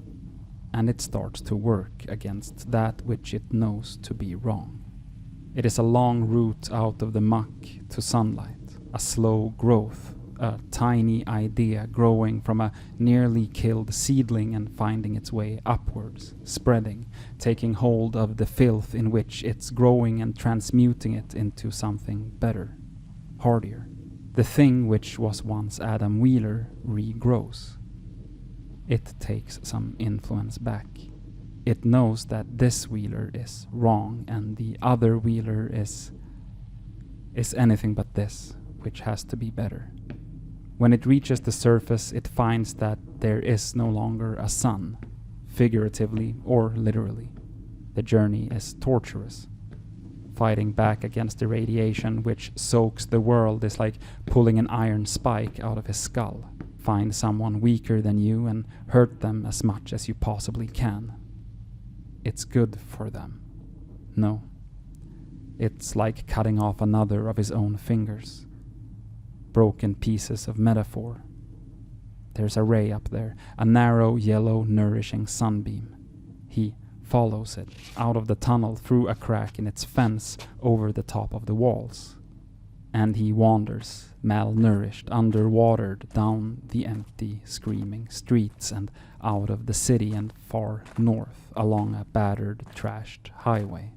There are other people.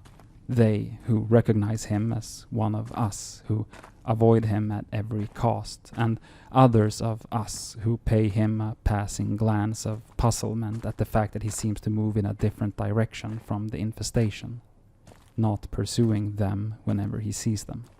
He doesn't carry a knife or a pair of pliers. His shoes are undone.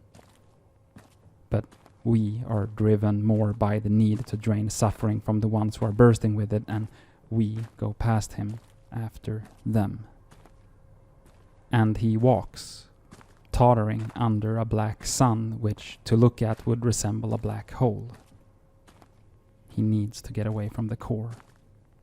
The idea of pervades every cubic meter of existence now, and he walks through it, like lightly slashing weeds, head bobbing under the weight of the extra individual in him.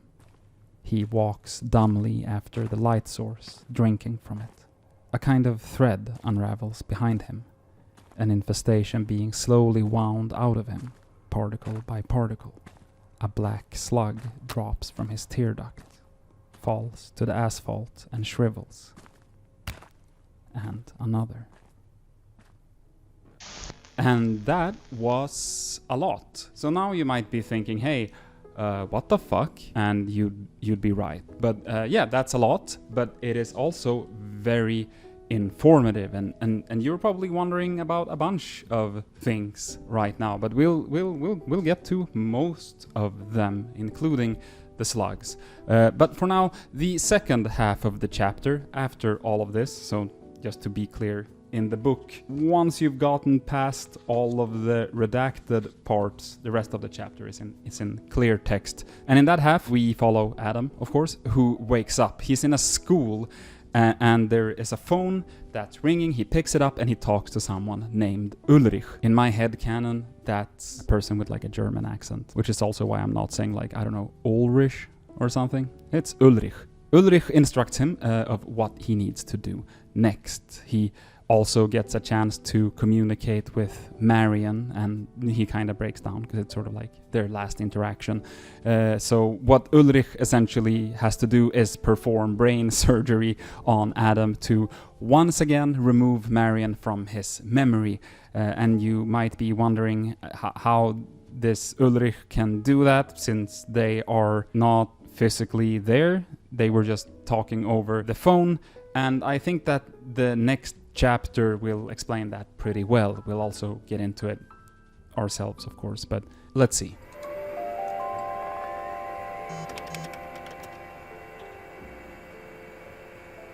So, things are about to get really weird, and you might be thinking that, hey, it's been pretty weird for a while now, and it has, but not this weird. So, basically, Ulrich is dead. She was a researcher, just like Marion, and at some point she died and went to heaven. But to be clear, this isn't the biblical heaven.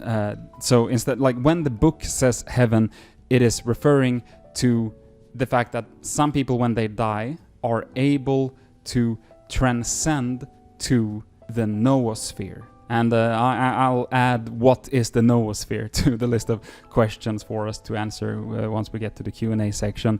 But for now, you can essentially just think of it as a supernatural plane of existence from where certain people have the ability to look down on Earth and sometimes in very slight ways interact with us down here, sort of like ghosts. But at the time of this chapter, the state of the noosphere isn't great.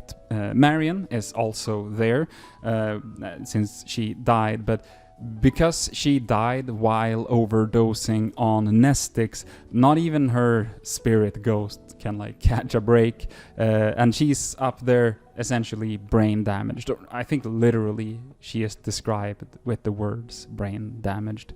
She's constantly reliving some of her final moments on Earth, only able to repeat phrases like ideas can be killed and with better ideas. I think she's described as, let's see if I can remember, a Swiss watch full of glue or something like that. So it's rough for Marion. Now, once you're in the noosphere, you are held there by what they call anchors, which are people that are still alive here on Earth who remember you and your ideas, essentially. But unfortunately, due to 3125 spreading throughout the Foundation, more than half of Ara Orun, which is the name of the noosphere gang of antimemetics researchers, more than half of them have died their final deaths because their anchors have been wiped out. We learned that Marion at some point mentored Ulrich, and in the noosphere, Ulrich is now doing everything that she can to keep herself and Marion in her brain-damaged state alive. The Ara Orun group up in the noosphere splits up, and they all hide away in different corners of the noosphere, and Ulrich begins meddling with Adam, operating on him and all that because of her specific knowledge from what she was doing while she was still alive. She has the ability to sort of do ghost shit, like poltergeist shit. She can kind of mess with things. So she can kind of go into his head and kind of do little surgeries on him, I guess. So we learn here that Ulrich was also the one that helped him to be able to kind of snap out of it when he was a 3125 zombie. She could, I guess, sense his anti-memetic immunity and do some surgery tricks on his brain to help him get back to normal. And Ulrich's primary objective right now is to try and find Bart Hughes, as she believes that if he is somewhere having done what it is rumored that he has done, that is build the irreality amplifier, that would make him humanity's last hope. But of course, she is unable to locate him from up there because no one else has been able to. He seems very hard to find, this guy. Ulrich herself is also dying, fading away because her last anchor has been killed, I think, or at least has been disappeared by 3125. I'm not sure. It doesn't really matter. I don't remember that detail, actually. So it is sort of her last-ditch effort that we're seeing here, where she is talking to Adam and doing a Princess Leia bit where she goes, "Help us, Adam Wheeler, you're our only hope." She instructs him that he has to go and find Site 41 and tells him that his final purpose is to kill this thing referring to 3125. As she hangs up her supernatural spirit phone, Red shows up in the noosphere behind her and says, "Nothing personnel, kid," with a katana, and he kills her. And now Adam is alone back on Earth, but at least he has a plan. And yeah, this chapter is fucking insane, and trying to recap it is very hard, but I'm pretty sure we got the main parts of it. And we're gonna touch back on it later, so hopefully it will all make sense. If it didn't now, at least I'm gonna try my best to get there. But all we really need to know right now is that Adam is now on a mission to find the elusive Bart Hughes. But that the question is, if he even is alive in the first place, where is he?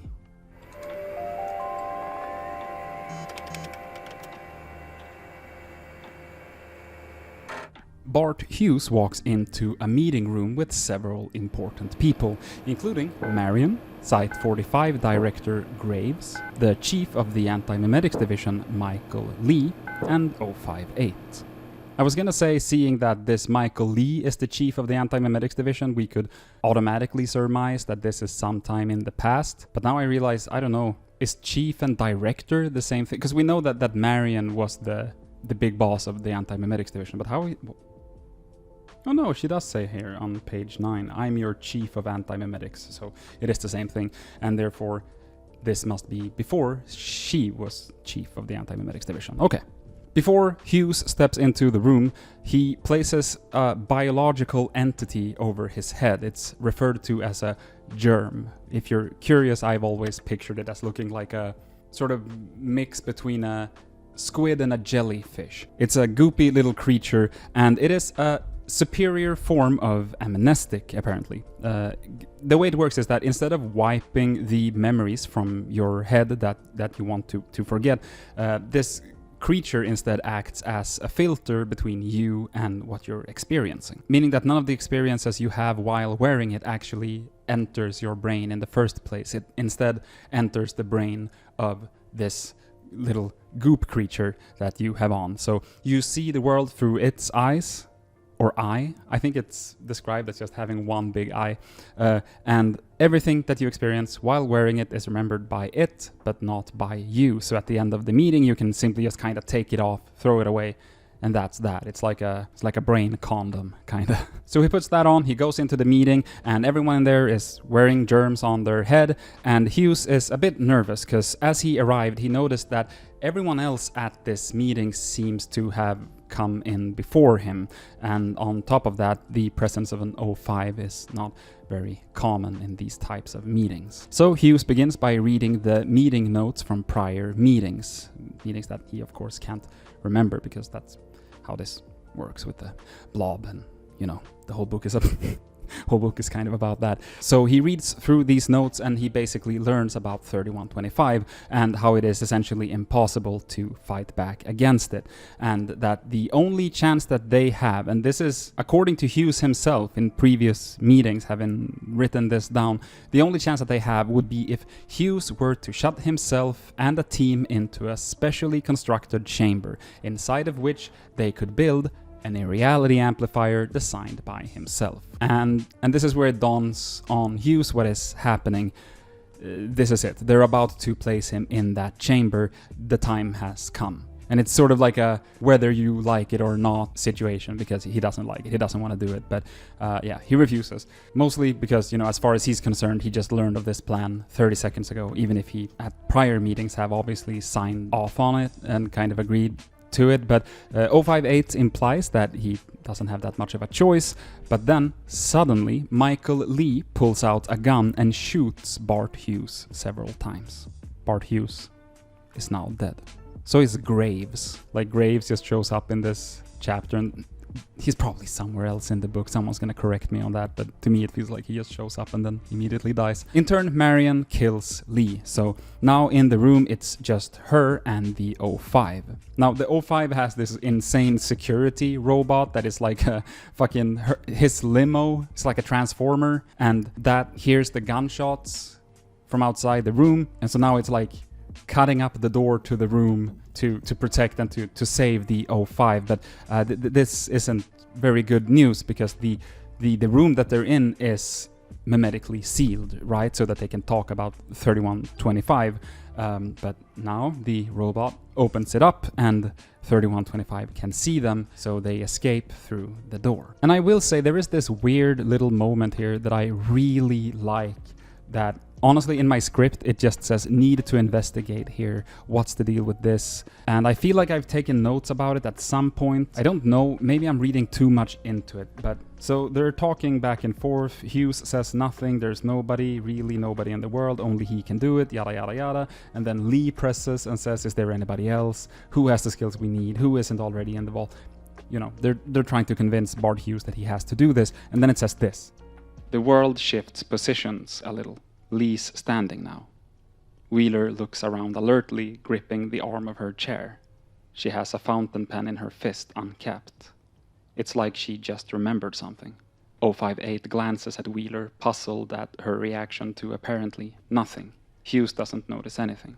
And then basically Lee pulls out a gun and shoots Bart Hughes. And so the reason that he shoots Bart Hughes is that he is somehow compromised by 3125 or one of 3125's different types of agents or projections or appendages. It has a bunch of different ways, you know, it has red, it has the cults, it has all kinds of shit that it can do. And so what might be happening here is that 3125 is essentially partly popping into the room, taking over Lee. He was sort of like a sleeper agent, and when it pops into the room, Marion's anti-memetic training kicks in. Like, she has a gut reaction, she doesn't know why, she feels that something changes in the room because the presence of an anti-memetic SCP just entered the room. I think that's all it is, but I'm also like, it feels like there's something there, something I'm missing. If anyone watching this knows what that might be, I'd love to hear your theories on it, especially paired with the fact that when they run out at the very, very end of the chapter, it says this. Yes, she's like holding 058 by his hand, leading him out of there, and Wheeler takes his hand. She's got Lee's gun in the other, a decent amount of ammunition left. With me, she says. She's done this before. She doesn't know it. The warehouse ceiling starts to cave in. And like, what do you mean she's done this before? Does that just mean she's done this as in she has escaped from 3125 before? Because if that's the case, then yeah, we know, like, she's probably discovered it multiple times and propped herself full of amnestics before it could get to her, or whatever, you know. Or maybe it's just, you know, that's the theme of the whole book, like, this has happened before. She doesn't remember it, because that's just the life of an antimemetics researcher. Or like, is there something more to it?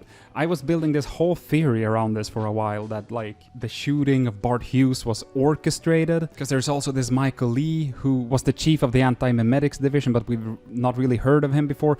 But then also that doesn't mean anything, because of course we haven't. After this, he must have been forgotten. Or maybe I'm fucking up the timeline in my head and I'm thinking, oh, is this when she goes down and sets off the bomb? Like, she gets 058 to safety and then she sets off the bomb. But it isn't, because we know that she is out with Ellie on the monolith and then goes inside, goes to the 3125 inverted containment chamber, and then comes out of that to do the bomb. So I don't know what any of these two things mean. It's like a loose end in this script that's bothering me.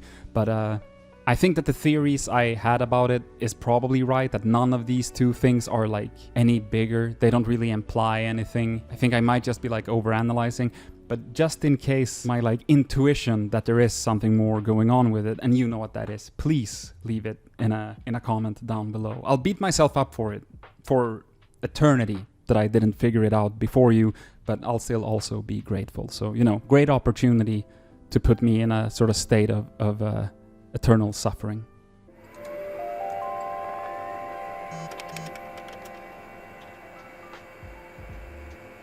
Here we get a montage of short scenes where Adam journeys towards Site 41. We get multiple descriptions of the state of the world. It's a kind of silent devastation, and throughout it all, Adam is feeling strangely detached from all of it, something that we can surmise is very likely because of the Marion-sized hole in his head and his heart. Eventually Adam reaches the site and he searches through the ruins to find no immediate or obvious clues until he comes down to the basement where there is a sealed chamber in the basement but with big open holes in the door. He goes in, he finds the body that he does not recognize. Something, don't recognize the bodies in the water. We get it, you've read other entries. Cool, dude.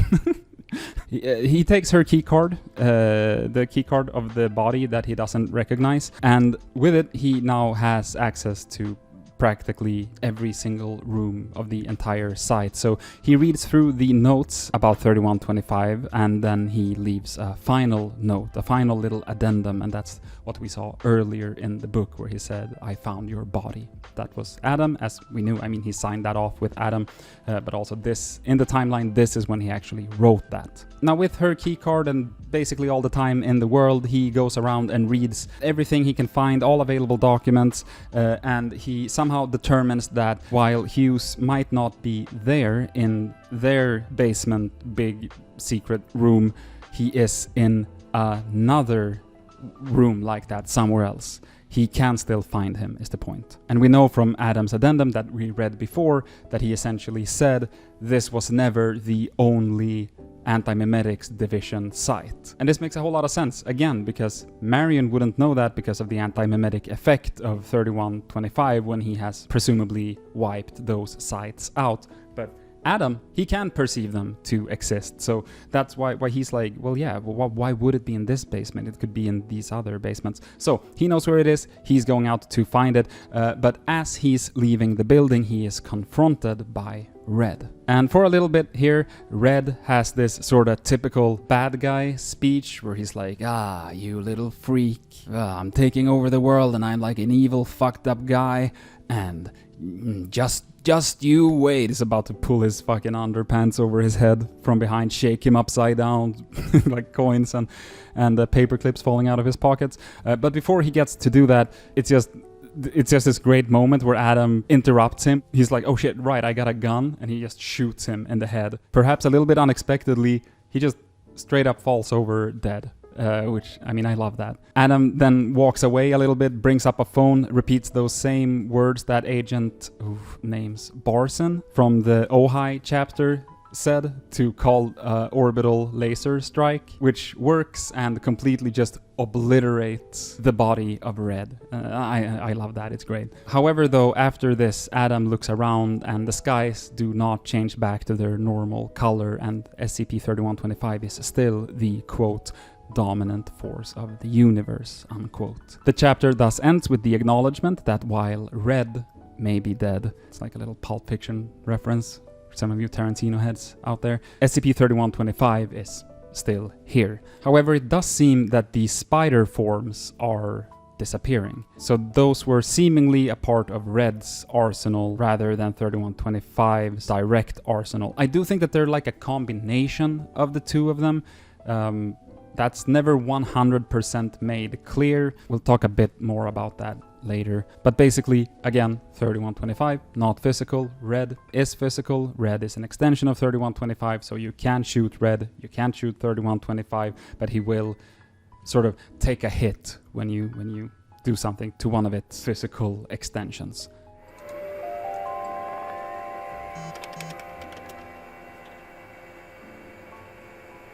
Now there's only a couple chapters left, so hold on to your oysters here. Adam arrives at Site 167, and he makes his way to the massive underground sealed chamber that also exists here, much like the one over at the last site, Site 41. Yeah, it kind of mirrors that one. Adam's confidence is, however, again, kind of waning. He is at the point where he is now convinced that Bart Hughes must be dead. He probably isn't here, but soon enough, within the memetically sealed chamber, he founds the alien bacterial form of Bart Hughes. They exchange a few quick pleasantries with each other before the creature picks Adam up and drops him, quote, directly into the largest of Bart Hughes' 4 pupils. So I sort of skipped over this before, but something that was sort of cryptically described at the end of the Wild Light chapter, the one where Bart Hughes gets shot and all that, is that you remember the blobs that they wear on their heads? Well, for those to work, what they essentially have to do, right, is that they have to, first of all, retain your memories. We already know that. But they also have to get your backlog of memories into them when you put them on. Because otherwise, if you put them on, it would be like a baby walking into the meeting room. You need to have all your prior experience. So that's what we know about these blobs. They get all the memories that you had leading up to right now, and then they retain whatever memories that you form as you're wearing it. So when Bart Hughes gets shot and the squid kind of slides off of his head, as long as that squid is still alive, it's got all of his memory. So, like, in essence, that squid is Bart Hughes in all but physical form. It has all of his lived experience up to that point. So Bart Hughes gets shot, the squid blob slides off of his head, and then it just starts fucking quickly making its way down the corridors, because, you know, Bart Hughes, he's a smart fella. And now we get this sort of montage of scenes essentially explaining how Hughes managed to survive as this entity. When we first see him put one on before he gets into the meeting, I think it's described that the receptionist that puts it on him essentially takes it out of like a vat, like an aquarium or something. It needs to be in some sort of special type of liquid. So now this little squid version of Bart Hughes needs to figure out how to survive. So we see Hughes hanging out in the basement, reverse engineering his physiology to be able to survive and building himself what he needs, like a tank with special liquid and shit in it. But all of this also comes with another super fucking important aspect of this, and this is one of those things that I completely missed on my first reading. So to explain that, I have to just recap the plan, sort of in broad strokes here. They need to have a counter meme against 3125, essentially a better idea, to quote Marion from before. That's what they need to take down 3125. But due to 3125's nature of being essentially a collection of bad ideas and memes and counter memes from somewhere beyond human comprehension, the counter meme also needs to be something from beyond human comprehension. Maybe you see where this is going, right? Because at the core of it lies the issue that, so let's say that an idea can be killed by a better idea, but if that idea is something that a human could have never conceptualized, then we also can't come up with something that's even better, right? But Bart Hughes, now no longer a human, continues to refactor his physiology as this strange little germ thing to think, quote, monumental, radical, irreducibly complex thoughts. And this is how he discovers that his role is not, as he thought, to be a weapon. This better idea that can kill 3125 won't come from him, but it was never supposed to come from him either. I know this is getting complicated, stick with me. Bart Hughes, through now being this blob creature, is the machine. He is the irreality amplifier that they've theoretically talked about being a possibility to create. In this form, he can take the single-celled organism base idea and then amplify it to be something more that is better than 3125. It is huge now, by the way. He's gone from being this little squid to being like truck-sized, if not bigger, and it grabs onto Adam and drops it into one of the pupils of the blob. So now there's a sort of scene here where they're in a shared memory, Hughes and Adam, and in this shared memory they kind of meet up and they discuss the state of the plan of using this irreality amplifier. During this discussion, which is taking place on like a lawn during a grill party, which Hughes can remember because it did actually happen for real at some point long ago, and Hughes and Adam met there, just briefly said hi and shaked hands. And Hughes has now reconstructed that scene as like a nice, pleasant place for them to talk, I guess. And in this recreation, Adam sees Marion standing there at the grill. And he doesn't remember her right now, but he has put together the pieces. He realizes that the dead woman whose key card he has been carrying around must have at some point been his wife. He doesn't really feel emotional about this or anything because again he can't remember her, but he's just like, it makes sense, we have the same last name, it'd be too much of a coincidence otherwise. The next thing that Hughes does is inject Adam, or rather give him an injector of class Z Nestix, and Adam knows that this will kill him, but you know, as we're all aware of, they will also make him remember everything, and that of course includes Marion. Now why Bart Hughes wants Adam to kill himself with Nestix will make sense very soon. Basically, in the same way that Bart Hughes isn't the weapon, i.e. he doesn't carry the better idea, Adam also doesn't carry the better idea that can be amplified to kill 3125. Marion, however, does, or did. Or, I guess depending on how you think of it, Marion sort of is the better idea. So basically what happens here is that Adam sacrifices himself by taking a lethal dose of Nestix in order to remember Marion, as he is the only person, or at least one of the only people currently alive who would be able to remember her. Now this, combined with just how strongly he remembers her due to how effective Class Z Nestix are, and with how much love he remembers her with, allows her to once again exist in memetic space. And so still in this pseudo-reality, pseudo-memory, Adam and Marion get to meet and share like one final moment together.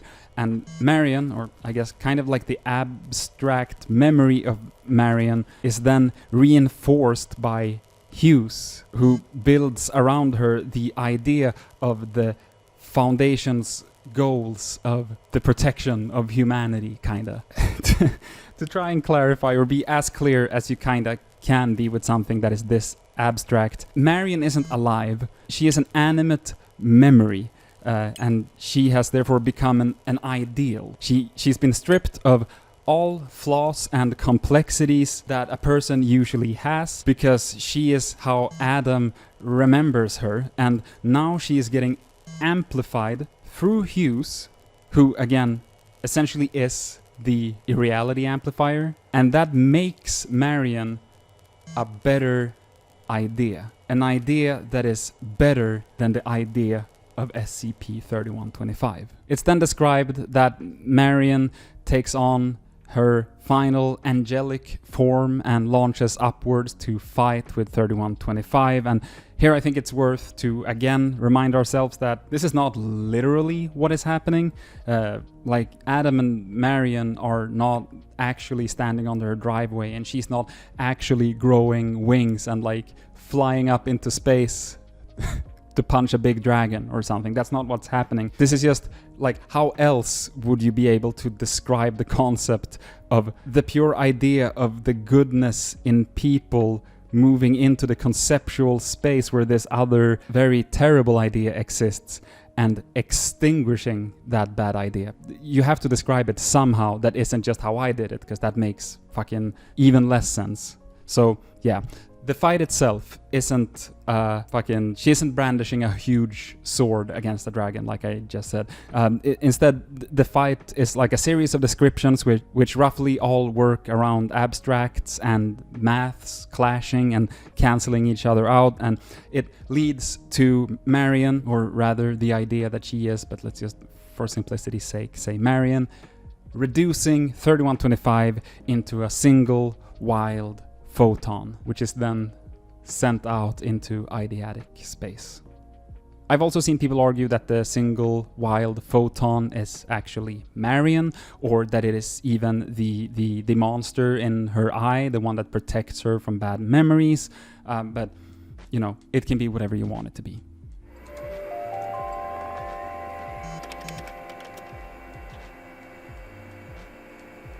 In the epilogue, 058 is talking to SCP-055 about the challenges of living in this sort of post-SCP-3125 world, and about the Foundation's role in whatever happens. To be clear, he doesn't know exactly what happens, he just knows that something happened. A lot of people disappeared or died or something, and he surmises that the Foundation must have failed in some way, but he doesn't know how. And that's kind of the little monologue that he has to or with 55. Because again, 55 could be, or could it? I was gonna say it could be sentient, but I think we already know. We know it's not sentient, I believe. Whatever, you get it. And then after that, we get a scene in which a member of SCP-2256, which is the interlude big dinosaur creatures that we thought were extinct, we get one of those just kind of casually eating a meta spider, which, you know, shows that life, including the antimemetic kind, finds a way. The end. Nature is fucking healing. Check this out. Take a look at this. Jesus Christ, That Charlie. right there is the mail. Now let's talk about the mail. Can we talk about the mail, please, Mac? I'm dying to talk about the mail with you all day, okay? Okay, so we that's it. That's the whole story. Jesus fucking Christ. So we've gone through all of it, and that means that we can now begin to try and unpack the stuff that we haven't already unpacked. So, what happened? There Is No Antimemetics Division is a story that centers around Marion, the head of the Antimemetics Division of the SCP Foundation, and her husband Adam, as they, along with the rest of the world, even if they're not quite aware of it, fight to not be consumed by the big bad. And the big bad in this case is SCP-3125. What is SCP-3125? I have a feeling there's gonna be some people that are gonna go crazy with repeating stuff that you've already understood, and I get that, but we are gonna talk through this one more time to hopefully straighten out all of the little questions that might still be there. So to understand 3125, we can begin by establishing that it is, just like SCP-55, an anti-meme. It is a self-keeping secret. It's something that you can't easily remember or even perceive.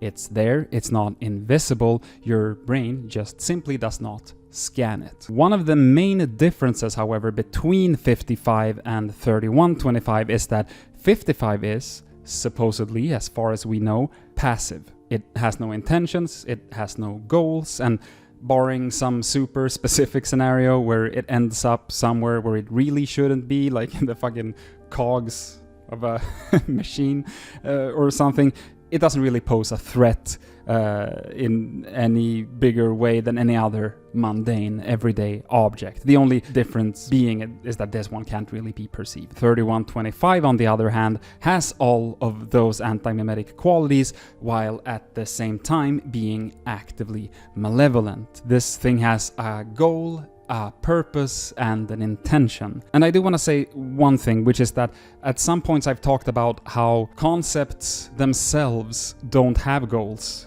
because they are just ideas, right? That ideas don't have concepts or goals or whatever. I've said that in this, and that therefore 3125 doesn't have that. And, you know, this gets super philosophical and weird, but the way that I see it is that it doesn't have that on its own, but as soon as it manages to spread and it gets all these physical vessels, then it is like a goal that what is, it becomes shit like, how do you define a goal?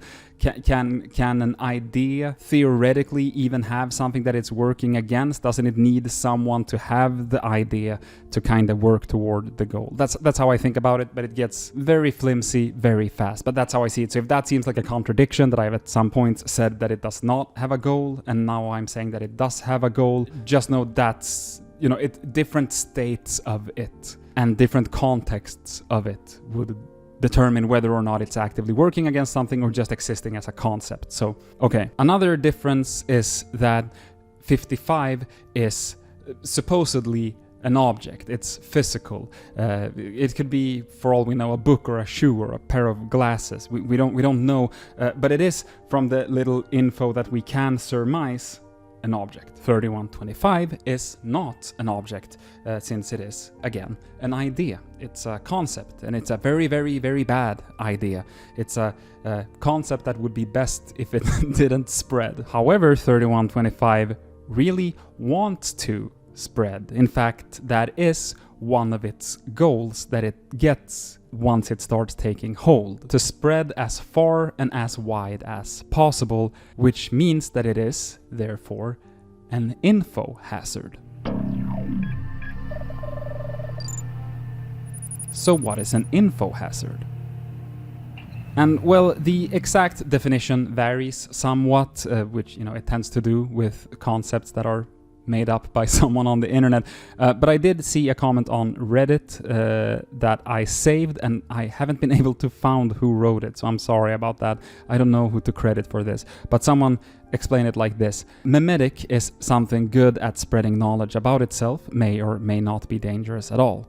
A cognito hazard is something that can be dangerous if you perceive it, and an info hazard is something that can be dangerous just by knowing about. End quote. That would mean that the famous peanut guy, SCP, the one that only moves when you blink and all that, would likely be considered a cognito hazard due to the fact that once you've seen it, made eye contact with it or whatever, then you're pretty much fucked. It's dangerous to perceive. God, I hope that's right. I don't really remember that entry very well. But SCP-3125 is, however, an info hazard. It is dangerous to know about, not perceive, to at all know about it. And again, an anti-meme is something that can't be remembered or spread. So SCP-3125 is somewhat paradoxically an anti-memetic info hazard. It is essentially something that cannot be remembered but desperately want to be remembered, and once you do perceive of it, it will use that to enact its goals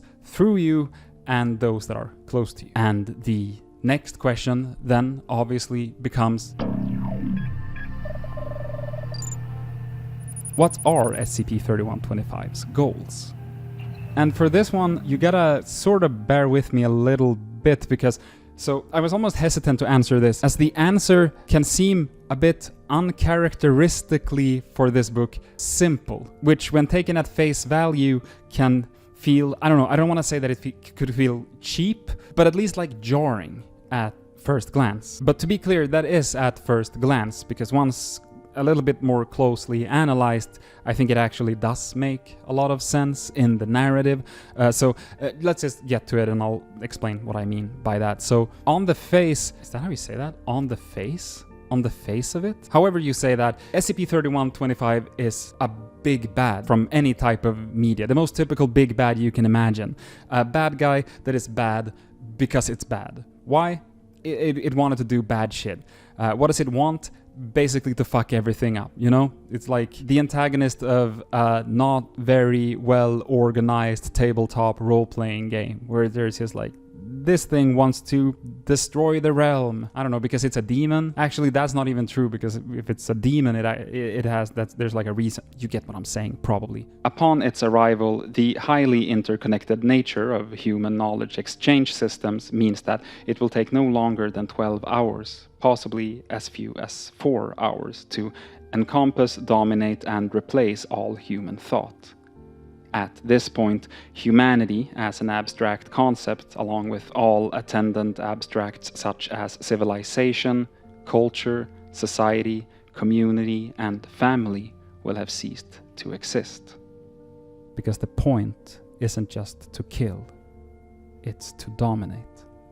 The point is to cause suffering. As much suffering as possible.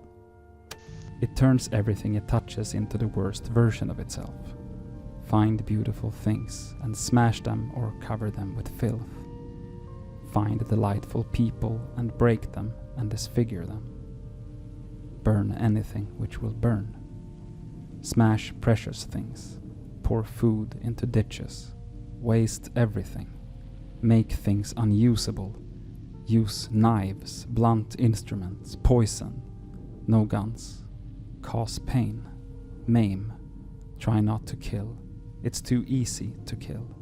And first of all, I just have to say that that last section there, blunt instruments, poison, cause pain, all of that shit, that's one of the most haunting segments of this entire story. Maybe one of the most haunting segments I've ever read, I think. And while I do understand blacking it out in the released version due to the rest of the contents of the chapter being kind of spoiler heavy, and also it might just overall be a bit too gruesome in comparison with the rest of the book, I'm really bummed that that specific part didn't end up in the final version of at least this release of it. God, fucking damn it, that's... oof, doesn't sound fun. That being said though, as you can tell from all that we can learn about it, it essentially just wants to fuck everything and everyone up as much as it can. It wants to fuck everything. It wants to fuck up everything and everyone as much as it possibly can. And as I said, you might hear that and think that that's sort of a tropey bad guy, right? Like it's sort of flat. Okay, it's evil because it's evil, without any reason or motivation. But if you do feel that way, this is when I remind you that the nature of this beast is different. It isn't a dragon or a robot or some person or even anything that we can consider as traditionally conscious, because this is an idea. It's a concept. If someone were to introduce you to the concept of eating babies, you might say, you know, hey, that's kind of fucked up, and you know, you'd be right. But it doesn't really make sense to like question why the concept itself is in the business of consuming babies, because that's just what the concept is. It doesn't have any sense of value judgment, or you know, whether or not it is good or bad to eat babies. That's just what it is. In the same way that gravity doesn't really question whether or not it should pull people down or up. That's just what gravity does. That's how it works. And with that in mind, I do think that it makes a lot of sense. It doesn't really need a motivation, because it's not a character in the book. It's just a force. Hopefully that makes sense to someone else but me. And yeah, so that's the goal. But how does SCP-3125 plan to achieve its goal? What strategies does it employ? How does it work in practice?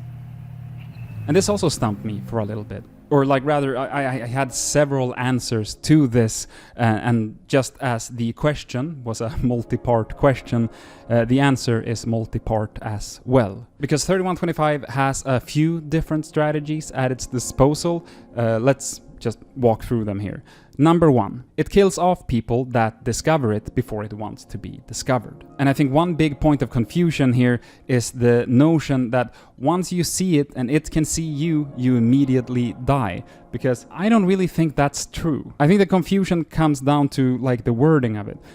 First of all, you don't just fall down dead whenever you learn of this thing. We already know that. The researchers that have managed to make notes about it don't know how it works, but we, the readers, know that it makes use of these various avatars, like the spiders or Red or the cults, whatever, you know? It uses anything that has become a slave to it. And it uses any of these physical appendages that it has to do its physical bidding. Because, again, it isn't a physical being itself. And so once you see it, it can see you, and then it decides to kill you. It is not automatic death from seeing it. It is just the fact that it sees you, and it is essentially a predator. So it sees you and it goes, fuck yeah, let's kill that thing. It's not just death as an effect of knowing about it. To some of you that might be obvious, but I have a feeling that that is one of the confusions. But it does even say here in the item file for it that perceiving its true shape in turn is able to perceive the observer. It then attacks the observer, killing them. The mechanism of the attack is unclear, but appears to be at least partially physical. And I think that this file isn't completely correct, because I think, or I mean, that would mean that it is correct. It isn't just partly physical, it is 100% physical. That's how it kills you. It doesn't have some magical effect that makes you die from it seeing you. It sees you, and then it has to physically attack you. And I think that's an important distinction when it comes to like truly understanding this thing. The second weapon that it has is, as we just discussed, the ability to strip people of their personalities and turn them into these vessels, these zombies, something else entirely from what they originally were, the effect of which is described like this. Individuals possessed of SCP-3125 become incapable of entertaining weaker, conventional ideas, and become instead wholly bodily subordinate to the purpose of serving and disseminating the core concepts of SCP-3125. And in a way, this is the same thing. This is also it actively deciding to essentially kill you, because turning you into a zombie, unless you're like Adam, is essentially killing you. The Antimemetics Division operatives she meets in the corridors are all broken. Some of them curled up and raving while their minds evaporate and they die one memory at a time. So that is essentially its second weapon. The way it does this physically is also another great way to avoid detection, because since it doesn't directly kill anything itself, you know, it becomes even harder to detect what it actually is. If an antimemetics researcher is propped up with enough nestics, it might be able to see and remember big spiders coming out of nowhere to kill their colleague, but that wouldn't really help them figure out or realize that the spiders are in fact not what they're fighting against.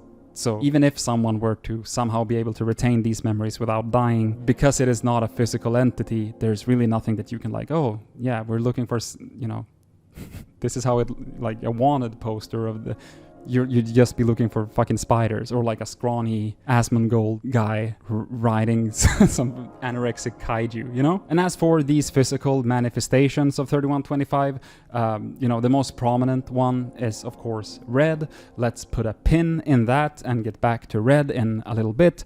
But another thing that tripped me up, and that I can imagine confuses others as well, is this one very important idea that I believe is mostly mentioned in the otherwise blacked out chapter, namely this part. Does not arrive uniformly and does not take everybody, because that's not the most effective way to create a hell. Uniformity isn't what it wants. What it wants is enemies and something to exercise power over. How can you inflict pain without a victim? There have to be victims. Because here again we are reminded that this concept is to make humanity pretty much have the worst possible time. Just killing all of us wouldn't really be as bad as having the ones of us that don't immediately get converted suffer torture and whatever other horrible shit that this concept consists of. And so now you might be thinking that pretty much every time we encounter 3125 throughout the story, it seems to either kill or try to kill the person that has perceived it, at least, you know, when it comes to Marion. And the reason for that is very simple. The absolute majority of the people that will discover it, that are even able to discover it, will be antimemetics researchers. And antimemetic researchers are the only ones with the proper training and understanding of the concept of anti-memes, and with knowledge of other anti-memes and access to various forms of nestics. And if there is one type of person that 3125 definitely wants to just completely kill, to wipe off the face of the earth, it would be antimemetics researchers. It would be people with access to that kind of information, because those would be pretty much the only real threat to it. People working with antimemetics are the only people that would be able to come up with a way to fight back, or perhaps even kill 3125, in as much as you can even kill an idea. Which leads me to yet another sub-question, which is this whole how do you kill an idea thing that we've touched on a little bit. So let's put a pin in that as well. We will get back to it soon. But let's first finish up talking about 3125's strategy and goals. So 3125, it does all of these things. It kills researchers and it spreads its knowledge through various subtle ways, like cults and taking over a person here and there to do its bidding, and it does that up until a point where it launches its final attack. And the reason it does that is to kill off anyone or anything that could be a threat to it and stand between it and it committing its final plan, sort of. So the sequence of events is something like this. 3125 makes it to our universe / plane of existence / planet / conceptual reality from somewhere beyond our comprehension.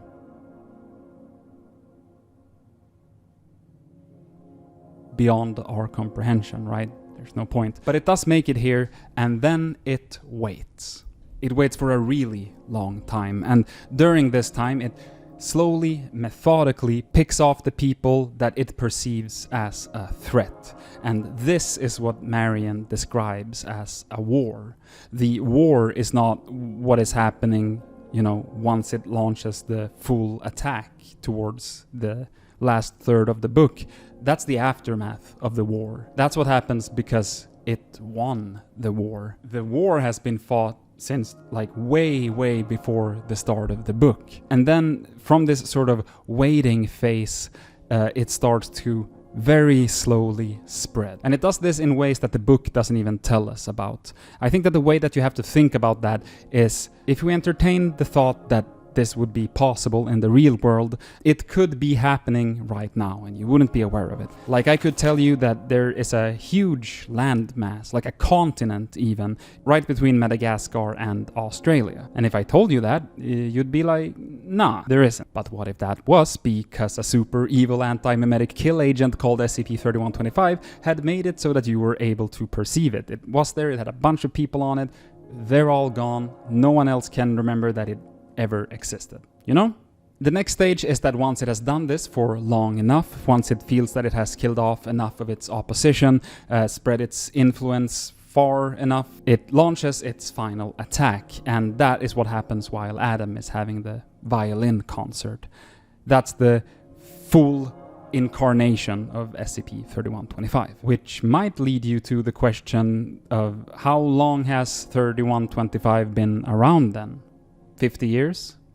Maybe 100? Because we know it was around in the 50s at the very least. Unless, the monolith is really old. And instead of us theorizing about it, lucky us, Quantum has provided a full timeline of events on his website. So this whole section of the video is just me throwing a bunch of garbled information and analysis at you, so we might as well stick it in right here.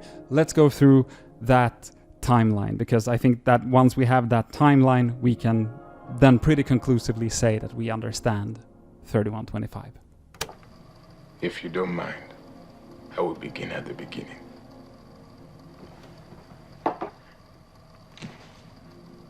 Long before Christ. Boy, when you say beginning, you mean beginning. So, as you may know, the main events of the book take place around 2015 and 2016, but the timeline goes back way further than that, starting with around 120,000 years ago.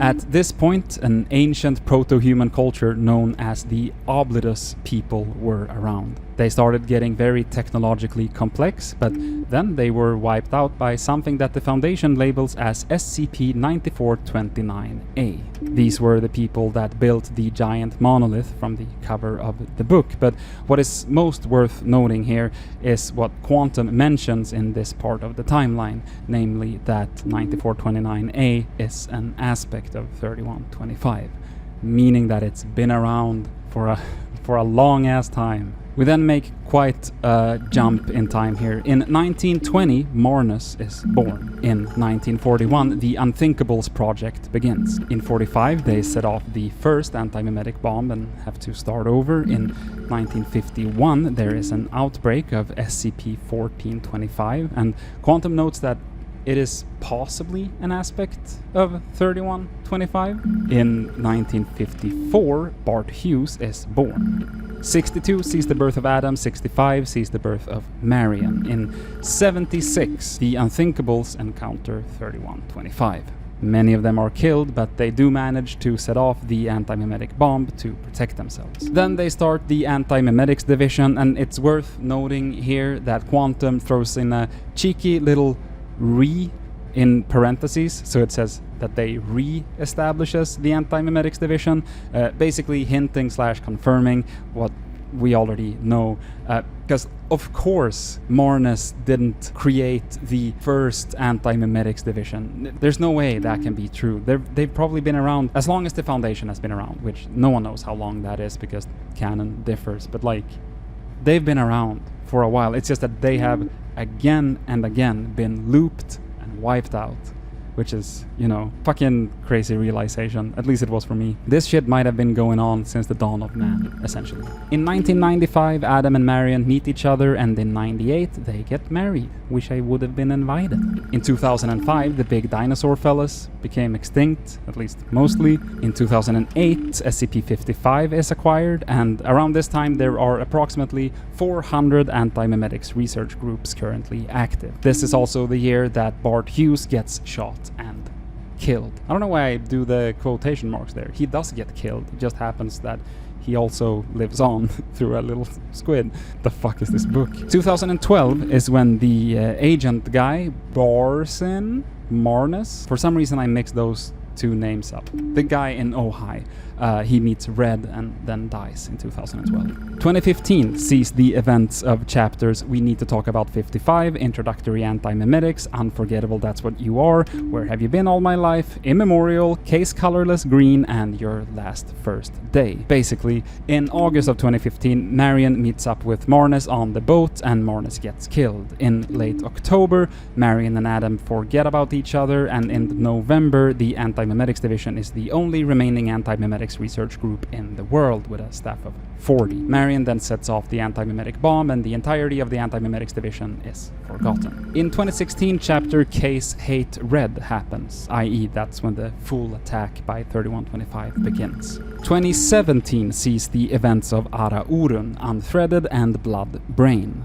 Adam recovers from 3125's influence and sets out to find Bart Hughes. In May, he writes the final addendum to the 3125 file, and then he goes to meet Bart Hughes, and together with the amplified memory of Marion as a concept what a fucking wild sentence that is, huh? They neutralize 3125. And then in 2020, the events of Champions of Nothing takes place. That's the epilogue with the dinosaur fella eating the last spider. So that's the timeline. And other than, you know, just clarifying sort of the order of events in the book, it also lets us know that 3125 has been around for a long fucking time. And knowing that it was responsible for the eradication of the Oblitus people, we can also assume that this 2016 full attack by 3125 was probably not the first time that it actually did that. There must have been other times where it went fucking whole hog on humanity. And then, you know, my headcanon is that it probably stopped, because it's like, after doing it for a while, if the goal is to cause as much suffering as possible, you know, humans start adapting and they're like, this is reality now, you know? So if it lets humanity kinda revert back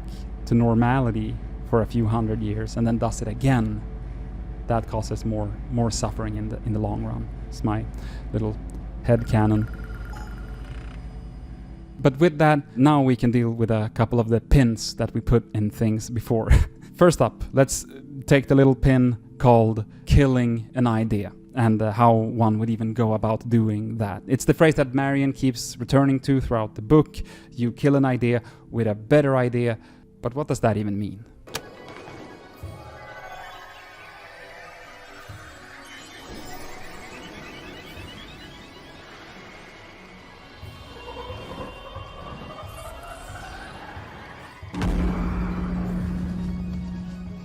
So this comes down to a few different factors. Firstly, the nature of ideas, and secondly, and perhaps more importantly, who has the idea, both the good and the bad. What I mean with the nature of ideas is the notion, as already mentioned, that ideas are just that, ideas, concepts.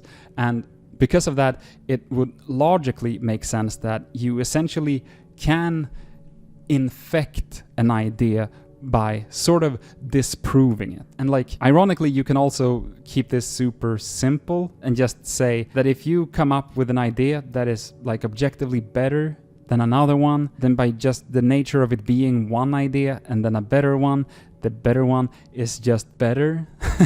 It's like, yeah, it's better, it's stronger. My idea can kick your idea's ass, you know? But I also think that's a bit too simplified for what the book is going for here. So I'm gonna try instead to use another one of my whack analogies or metaphors. I never learn which one is which.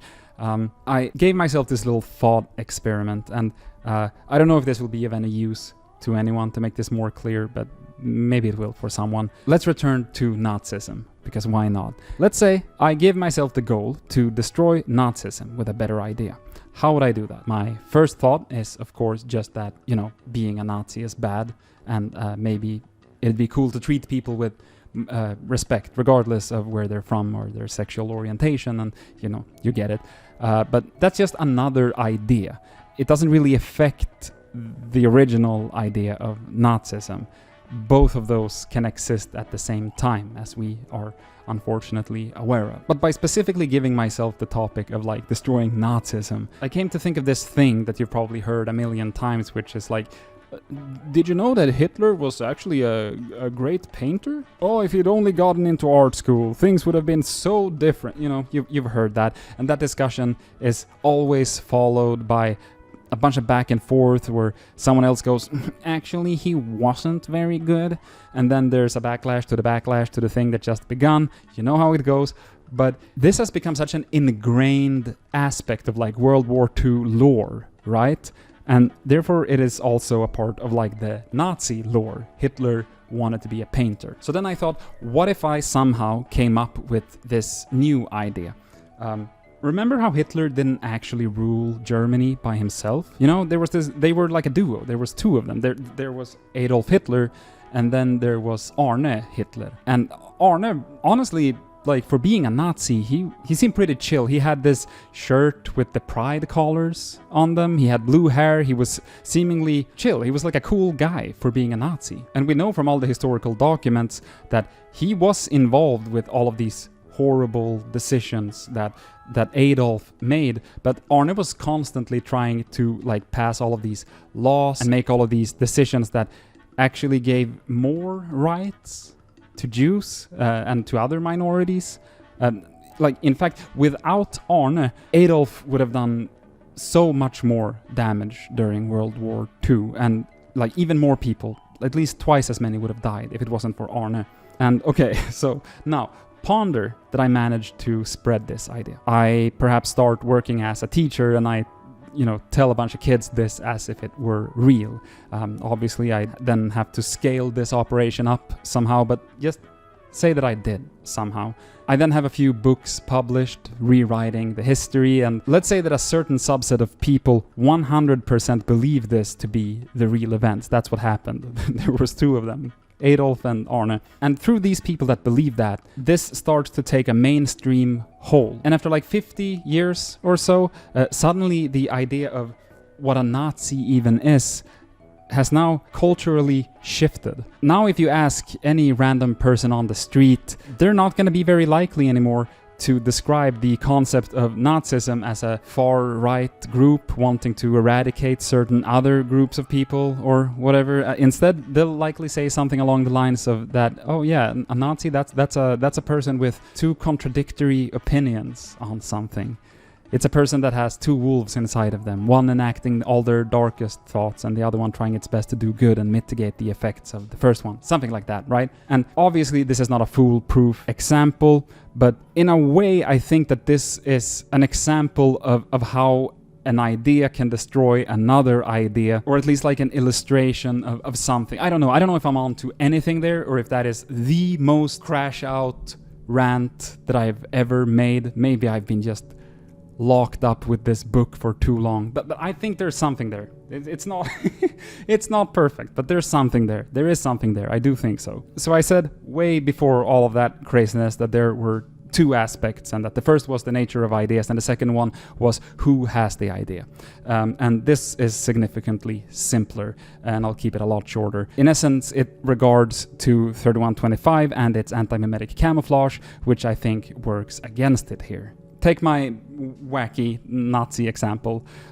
One major flaw with that would be, all of the memories and all of the documentation of what actually happened in Germany during World War II that contradicts my better idea, right? That would make it very hard to truly convince a lot of people and convince them to believe this new version. But for SCP-3125, there are no such people to convince, because, no one remembers it. You might be saying, well, all of the fucking zombies that it has walking all over Earth right now. But remember, those are not actually zombies. They're not even people. They are 3125. They're just extensions of the same thing. The person on the inside is gone, Adam being the exception there. My point is, there's not a lot of people, if any, that would be around to remember and believe in 3125, in the original idea. So once a better idea is presented, it can't really defend itself. So the hard part is to essentially introduce the idea in the first place, and to even make such an idea possible, since the idea we're fighting against is something that humans can't completely comprehend.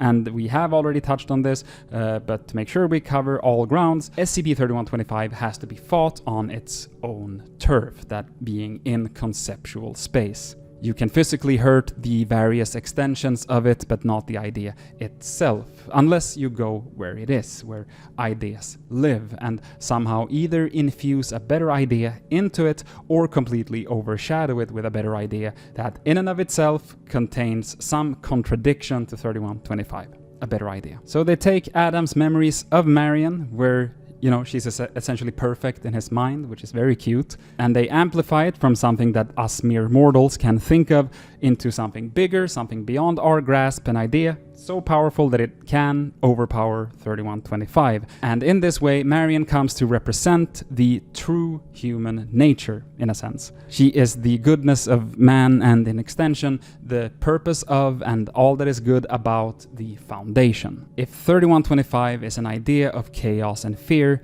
Marion becomes an idea of structure and safety. And when this ideatic version of Marion is amplified by Hughes, she becomes stripped of contradictions and other conceptual flaws.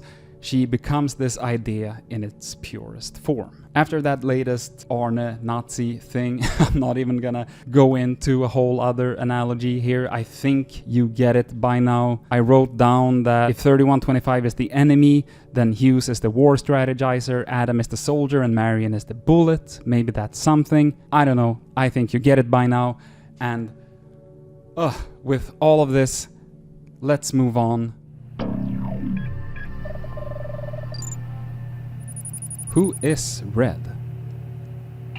So before becoming a vessel or avatar, whatever extension of 3125, Red was, presumably, chronically online, extremely isolated, quasi-incel, probably a QAnon fan, like that type of guy, and also very likely obsessed with anomalous stuff, maybe cryptids, maybe he hung out a lot on the X board on 4chan, which, not throwing any shade, been there quite a lot myself, but there are X users and then there are X users, you know? Now, somehow, at some point, he found out about 3125, obviously.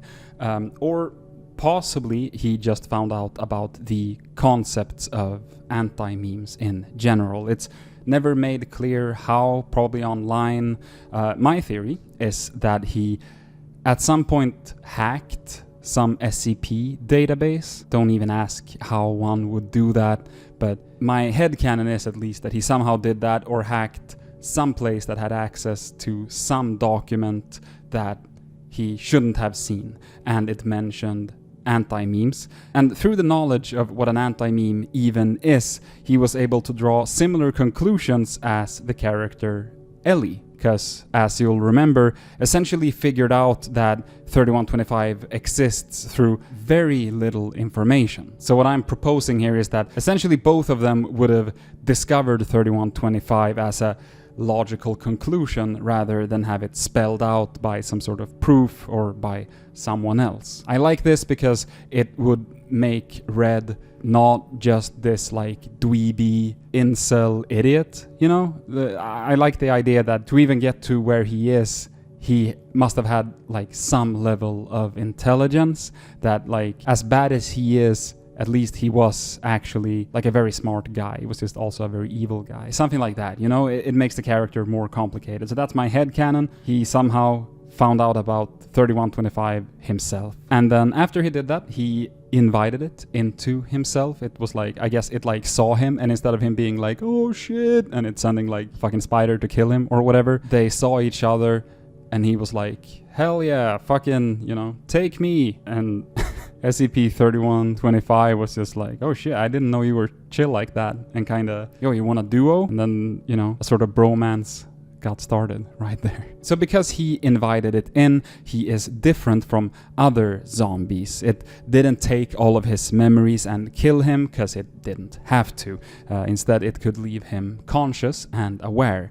which also makes him more effective at, you know, spreading the gospel, and more just generally intelligent, more capable of executing plans, shit like that. So as far as I'm concerned, you can think of Red as essentially the cult leader for worshipping 3125, or maybe, if you will, the general of the 3125 army. I believe that Red has the ability to control the spiders, but again, it gets very fussy here, because, I mean, 3125 is part of him and it can control the spiders, so therefore, yeah, he can. But they are still like separate entities. It's just that the entity of Red contains 3125 in a way. Hope that makes sense. You could also see it the other way around, I guess, that 3125 contains Red. It doesn't check out quite as well, but I think you could make an argument for that too. They have some sort of symbiosis-like relationship at this point, I'd say. But yeah, maybe I should have left this Red question to the Q&A section, because I think there were people asking about it. But nevertheless, let's actually get into the Q&A. Also, as you can probably tell from the light kind of dancing on the walls and on my face, I've been filming this shit all day today. So if I'm losing a little bit of steam, that's why, but we're not done. Not quite yet. Okay. That's way more than your books, right, Chi? Yeah. How in the world do they all fit inside this thing? I don't think that's how this type of machine works. You know? Well, then how does it? I have no idea, you. First question comes from Luna Maria Doofus the Ninth, who said, how big is the time skip, if there even is one, between Marion dying at Site 41 and Adam's final concert? He mentions having seen the videos and stuff for years, if I recall correctly. What happened to SCP-4987 after the outbreak at Site 41? What exact part does Red play in 3125's manifestation? The end says that the part of it which could communicate had been lasered out of existence, which I'd assume is in reference to Adam getting the physical body of Red redacted via orbital laser. But it was able to talk to Marion in the elevator without Red present, was it not? Or was that genuinely an auditory hallucination, as she herself rationalized it in the moment? So let's go through these in order here, starting with the time skip between Marion dying at Site 41 and Adam's final concert. With the help of the timeline, we can say that Site 41 outbreak and Marion dying is on the 30th of November 2015, and the concert would have happened somewhere around April 17th of 2016, so about 4.5 months. And regarding that video, you mentioned that he had seen it for years, if you recall correctly. You didn't quite recall it correctly. I think the quote, first of all, isn't literal, but it is, "Why is he only remembering this now? The viral video isn't new. Why did he think it was? It's been circulating for months, for as long as he can remember. Forever. And in every venue where he's been on tour, in every city, on windows and billboards, and in small rooms and liminal spaces, people have been painting these doors. There's a second half to each video. He remembers now. He watched it passively over and over and never saw it. Something comes through. It's been leaching into the background of the world this whole time in plain sight, and he never saw it, and it's here now." And that's what I mean with it not being literal, because, I mean, the video hasn't been around since forever. That doesn't really make sense. I think what he says at first, that it's been around for months at this point, is what's true, and then after that he's just talking about that 3125 has essentially been around since forever, and it's just that he doesn't know what that is, but he can sense that this phenomenon, that the doors comes from something that's been around since forever. As for what happens to 4987, that's the little trained monster that Marion has in the corner of her eye and in her brain, it's never really made clear. I like to think that it saved her from some suffering toward the end, but, you know, the Nestics she took probably made that impossible. But, I mean, I think I mentioned before, you could also interpret the final wild photon to be 4987, if that makes you, I don't know, feel better about anything. As for who Red is, we just covered that, so I'm not gonna do that again.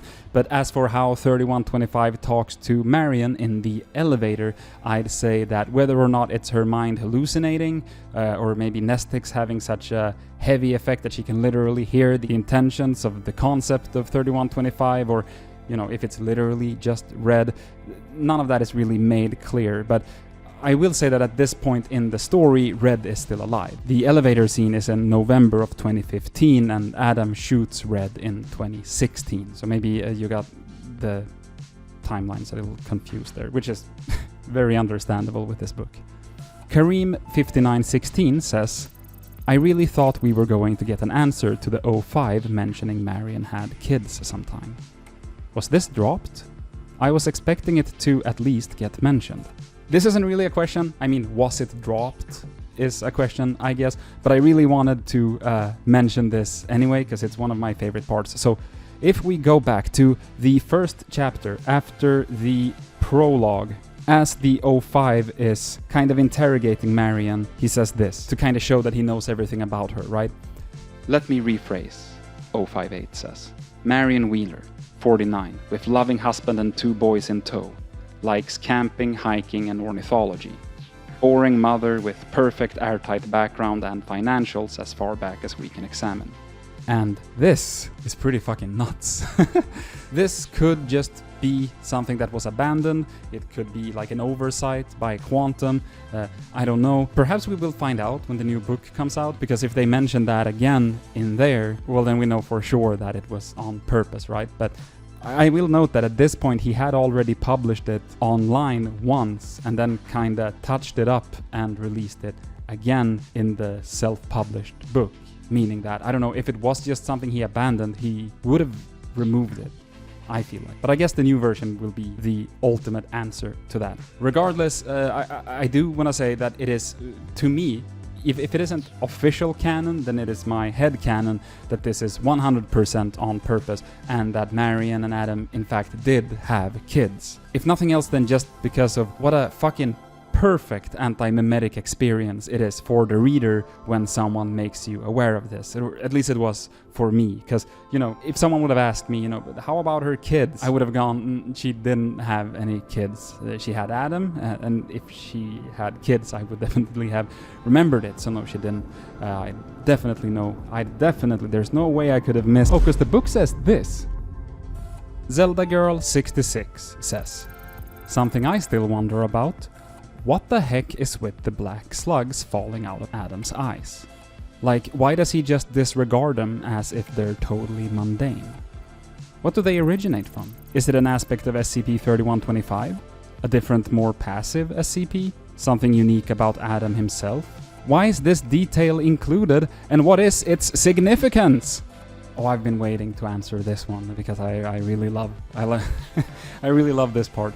Both just because it's such a cool way to show this, and also because it's one of those things that, you know, a lot of things you have to read several times and then you're like, oh, I get it now. But for some things, and the black slugs were one of them, it's like during the second reading I had sort of, you know, when it just clicks and you get like I guess an aha moment is what normal people call it when they don't try to come up with their own ways to express how something feels. I had a eureka about it and it felt very good. So I think that the answer is pretty simple, but yeah, the slugs are a physical manifestation of 3125, and the reason they come out of Adam specifically is due to his slight memetic immunity. But as we know, he's not completely immune, so what happens is that he notices them, something that no one else would do, and then he goes to remove them from himself, but the effect is still strong enough that he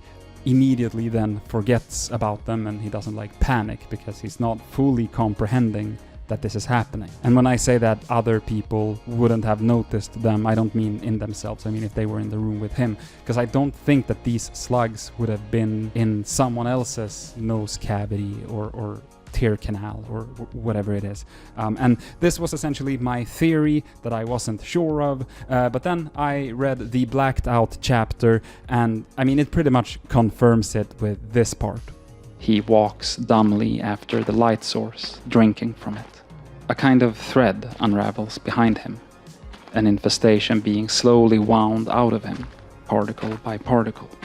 A black slug drops from his tear duct, falls to the asphalt and shrivels. And another.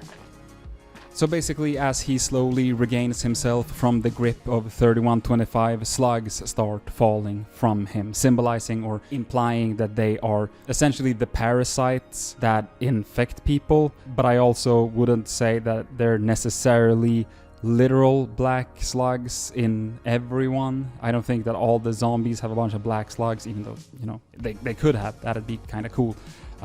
I think this is just how the remnants of 3125 becomes physical when extracted out of a person like Adam, which is the only type of person they could even be extracted from in the first place.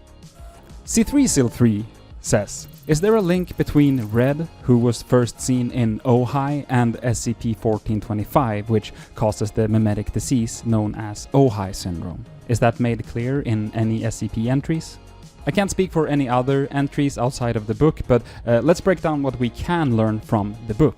In 1951, there was an outbreak of 1425 in Ojai. It spread in a matter of days, and it was possibly an aspect of 3125 according to Quantum, and I would personally say that it definitely is, and that Quantum is just being a little bit coy there. So a cult started in Ojai in the 50s.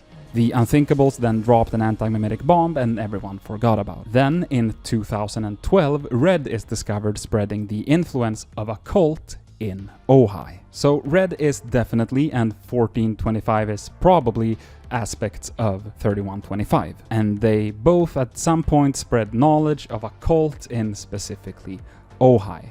So, in short, is there a connection? Yes. Because they're the same thing. It's all just 3125 spreading its influence, and again, And again, time after time, this is what it does. If I had to guess, it worked well in the 50s if it hadn't been for the anti-memetic bomb, so why not just repeat it again, this time with the help of the internet in 2012. Hanzo Bonasa says, is the thing that took over the teen's body SCP-3125? If yes, how did it manifest through the computer? Similar mechanisms to the black rectangles? Can Marion come back through the power of Adam's love from, like Amy Pond and Rory Williams from Doctor Who? Yes, probably, yes, no. CShep99 says, were there Foundation agents doing stuff in the afterlife messing with Violin Guy's memories? I think it was after he woke up missing fingers and he was talking to a chalkboard. I remember being fairly confused as to what was going on. We've already answered this, but I'm including it because I forgot to return to... It was one of the many things that I said let's put a pin in it, and I don't know how many of them I forgot to get back to, but I know we didn't get back to this fully of like, what is the noosphere? It is super fast, so I'm not going to get stuck on it. Basically, the noosphere is real. It's like a real thing, or it's a real concept at least. And it is essentially the accumulated knowledge of all of mankind. I think that's how you would sort of answer it simplified. Fuck it. Oxford says that it is a postulated sphere or stage of evolutionary development dominated by consciousness, the mind, and interpersonal relationships. So we have stuff like the biosphere, and then we also have the noosphere. So that's a real concept. And then in the SCP universe, what they've kind of done is that some writers like to use it as essentially a version of an afterlife, but that doesn't include any Christian or otherwise religious imagery, and it's heaven for science nerds, right? So the way it works here, and I think I've already said this, so I'll keep it short, is that some people, if they're knowledgeable enough and if they've done the right type of shit, will essentially be part of the noosphere. So when they die, they can continue living in the noosphere and therefore be able to kind of affect stuff down here. Luna Mouse says, is Red the same thing as 3125, or is Red a sign of 3125 manifesting in our world? And Matthew Gialorakis 7645 says, my interpretation of Red is that he was the entry point for 3125. Maybe Red has a similar enough mindset to 3125 that it was able to find him, and the cult is Red's way of making more like-minded individuals to spread to. Not sure if that's the intended reading. Bit of a double whammy question here. I think that's a good interpretation. He is sort of an entry point, yes, but he's not the only entry point into the physical world for 3125. It has thousands of all kinds and everywhere, always. They do make this explicitly clear a few times, but you know, a good example is when Red gets shot and nothing really changes about the world because, yeah, he isn't the same thing as 3125. He's just an extension of it. And finally, Las Prayoga says, here's a question. What's the idea? The counter meme, the very idea that is used to defeat 55555, 3125. What is that idea? Wheeler, Marion, says the idea can be killed, i.e. 3125, with better idea, the counter meme. But what is it? And I think this is a good question to end off on. We've already answered it, but in summary, the idea is Marion. Marion is the idea. And the idea is everything that 3125 is, and more importantly, everything it is not.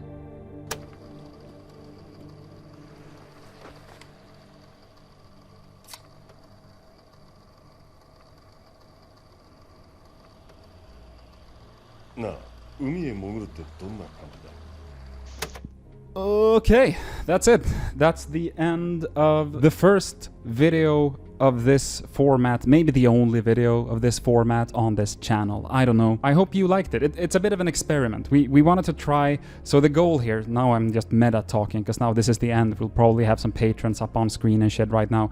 The goal here, at least for me, was that we wanted to try and do something a little bit like what I do on my main channel. A bit more analysis, a bit more long form, But I also didn't want to like make a Jeffiot style video here. You know, I wanted this to be a JVSCP video, and that comes down to little things like how it looks and sounds and all of that, but also sort of in how we script it. I don't want to script it like I do my regular videos with those types of, I don't know, jokes and quips and language and shit.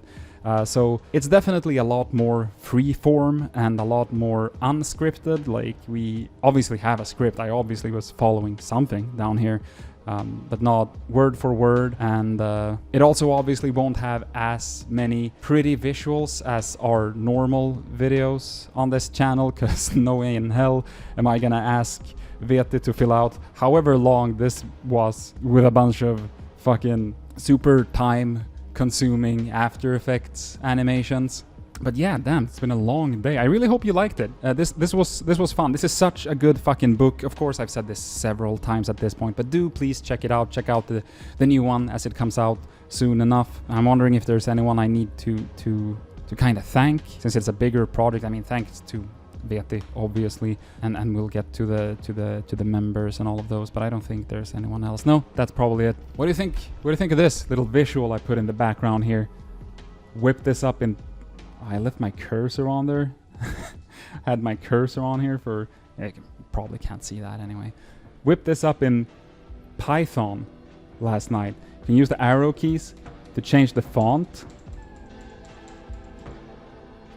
up and down. Change the background. C to change the color of the text, and then it has a bunch of different effects that you can toggle on and off with the number keys. Thought that would be a fun little background visual just for this video, because I knew this would be in here. Going forward, the set probably won't look exactly like this. I haven't quite finished this room yet, just moved in here, but we're getting there, and I'm stoked to start what we like to call Season 2 of JVSCP. If you've never seen a video of ours before, by the way, we do SCP readings here on the channel, and we intersperse it with little commentary and stuff. We like to focus in on safe SCPs a lot, not exclusively, but a lot of them are a bit more mundane leaning, because I feel like those get less attention, and I personally think they're fucking so good. But we do all kinds of shit. I kind of want to branch out and try doing some, like, I don't know, creepypastas maybe, other type of horror stuff. If this video like does well, who knows, maybe we'll do more stuff like this. It doesn't have to be this in-depth and this long-winded every time, but yeah, I might do more of this type of content as well. I don't know.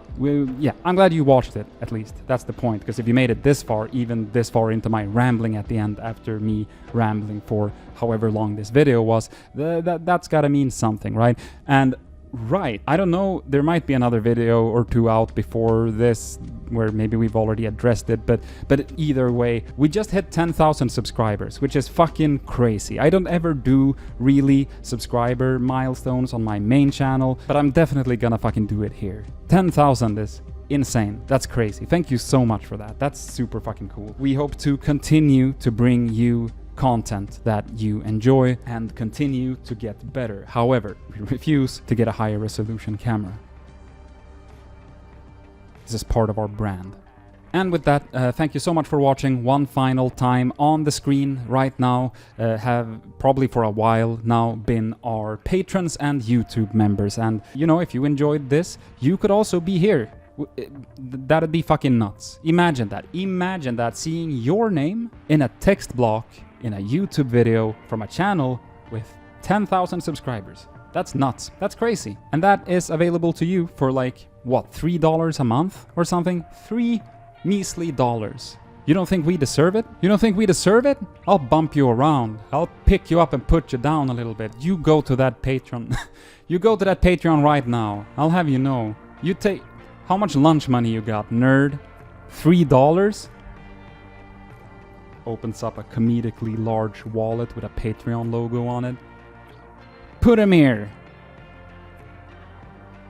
Now I went from a 80s bully to a 1880s train robber. We wouldn't want anything to happen, would we? Put him there, ma'am. Right it. I don't know what I'm doing.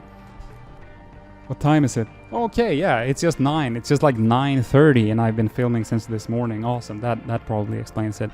Thank you so much for watching.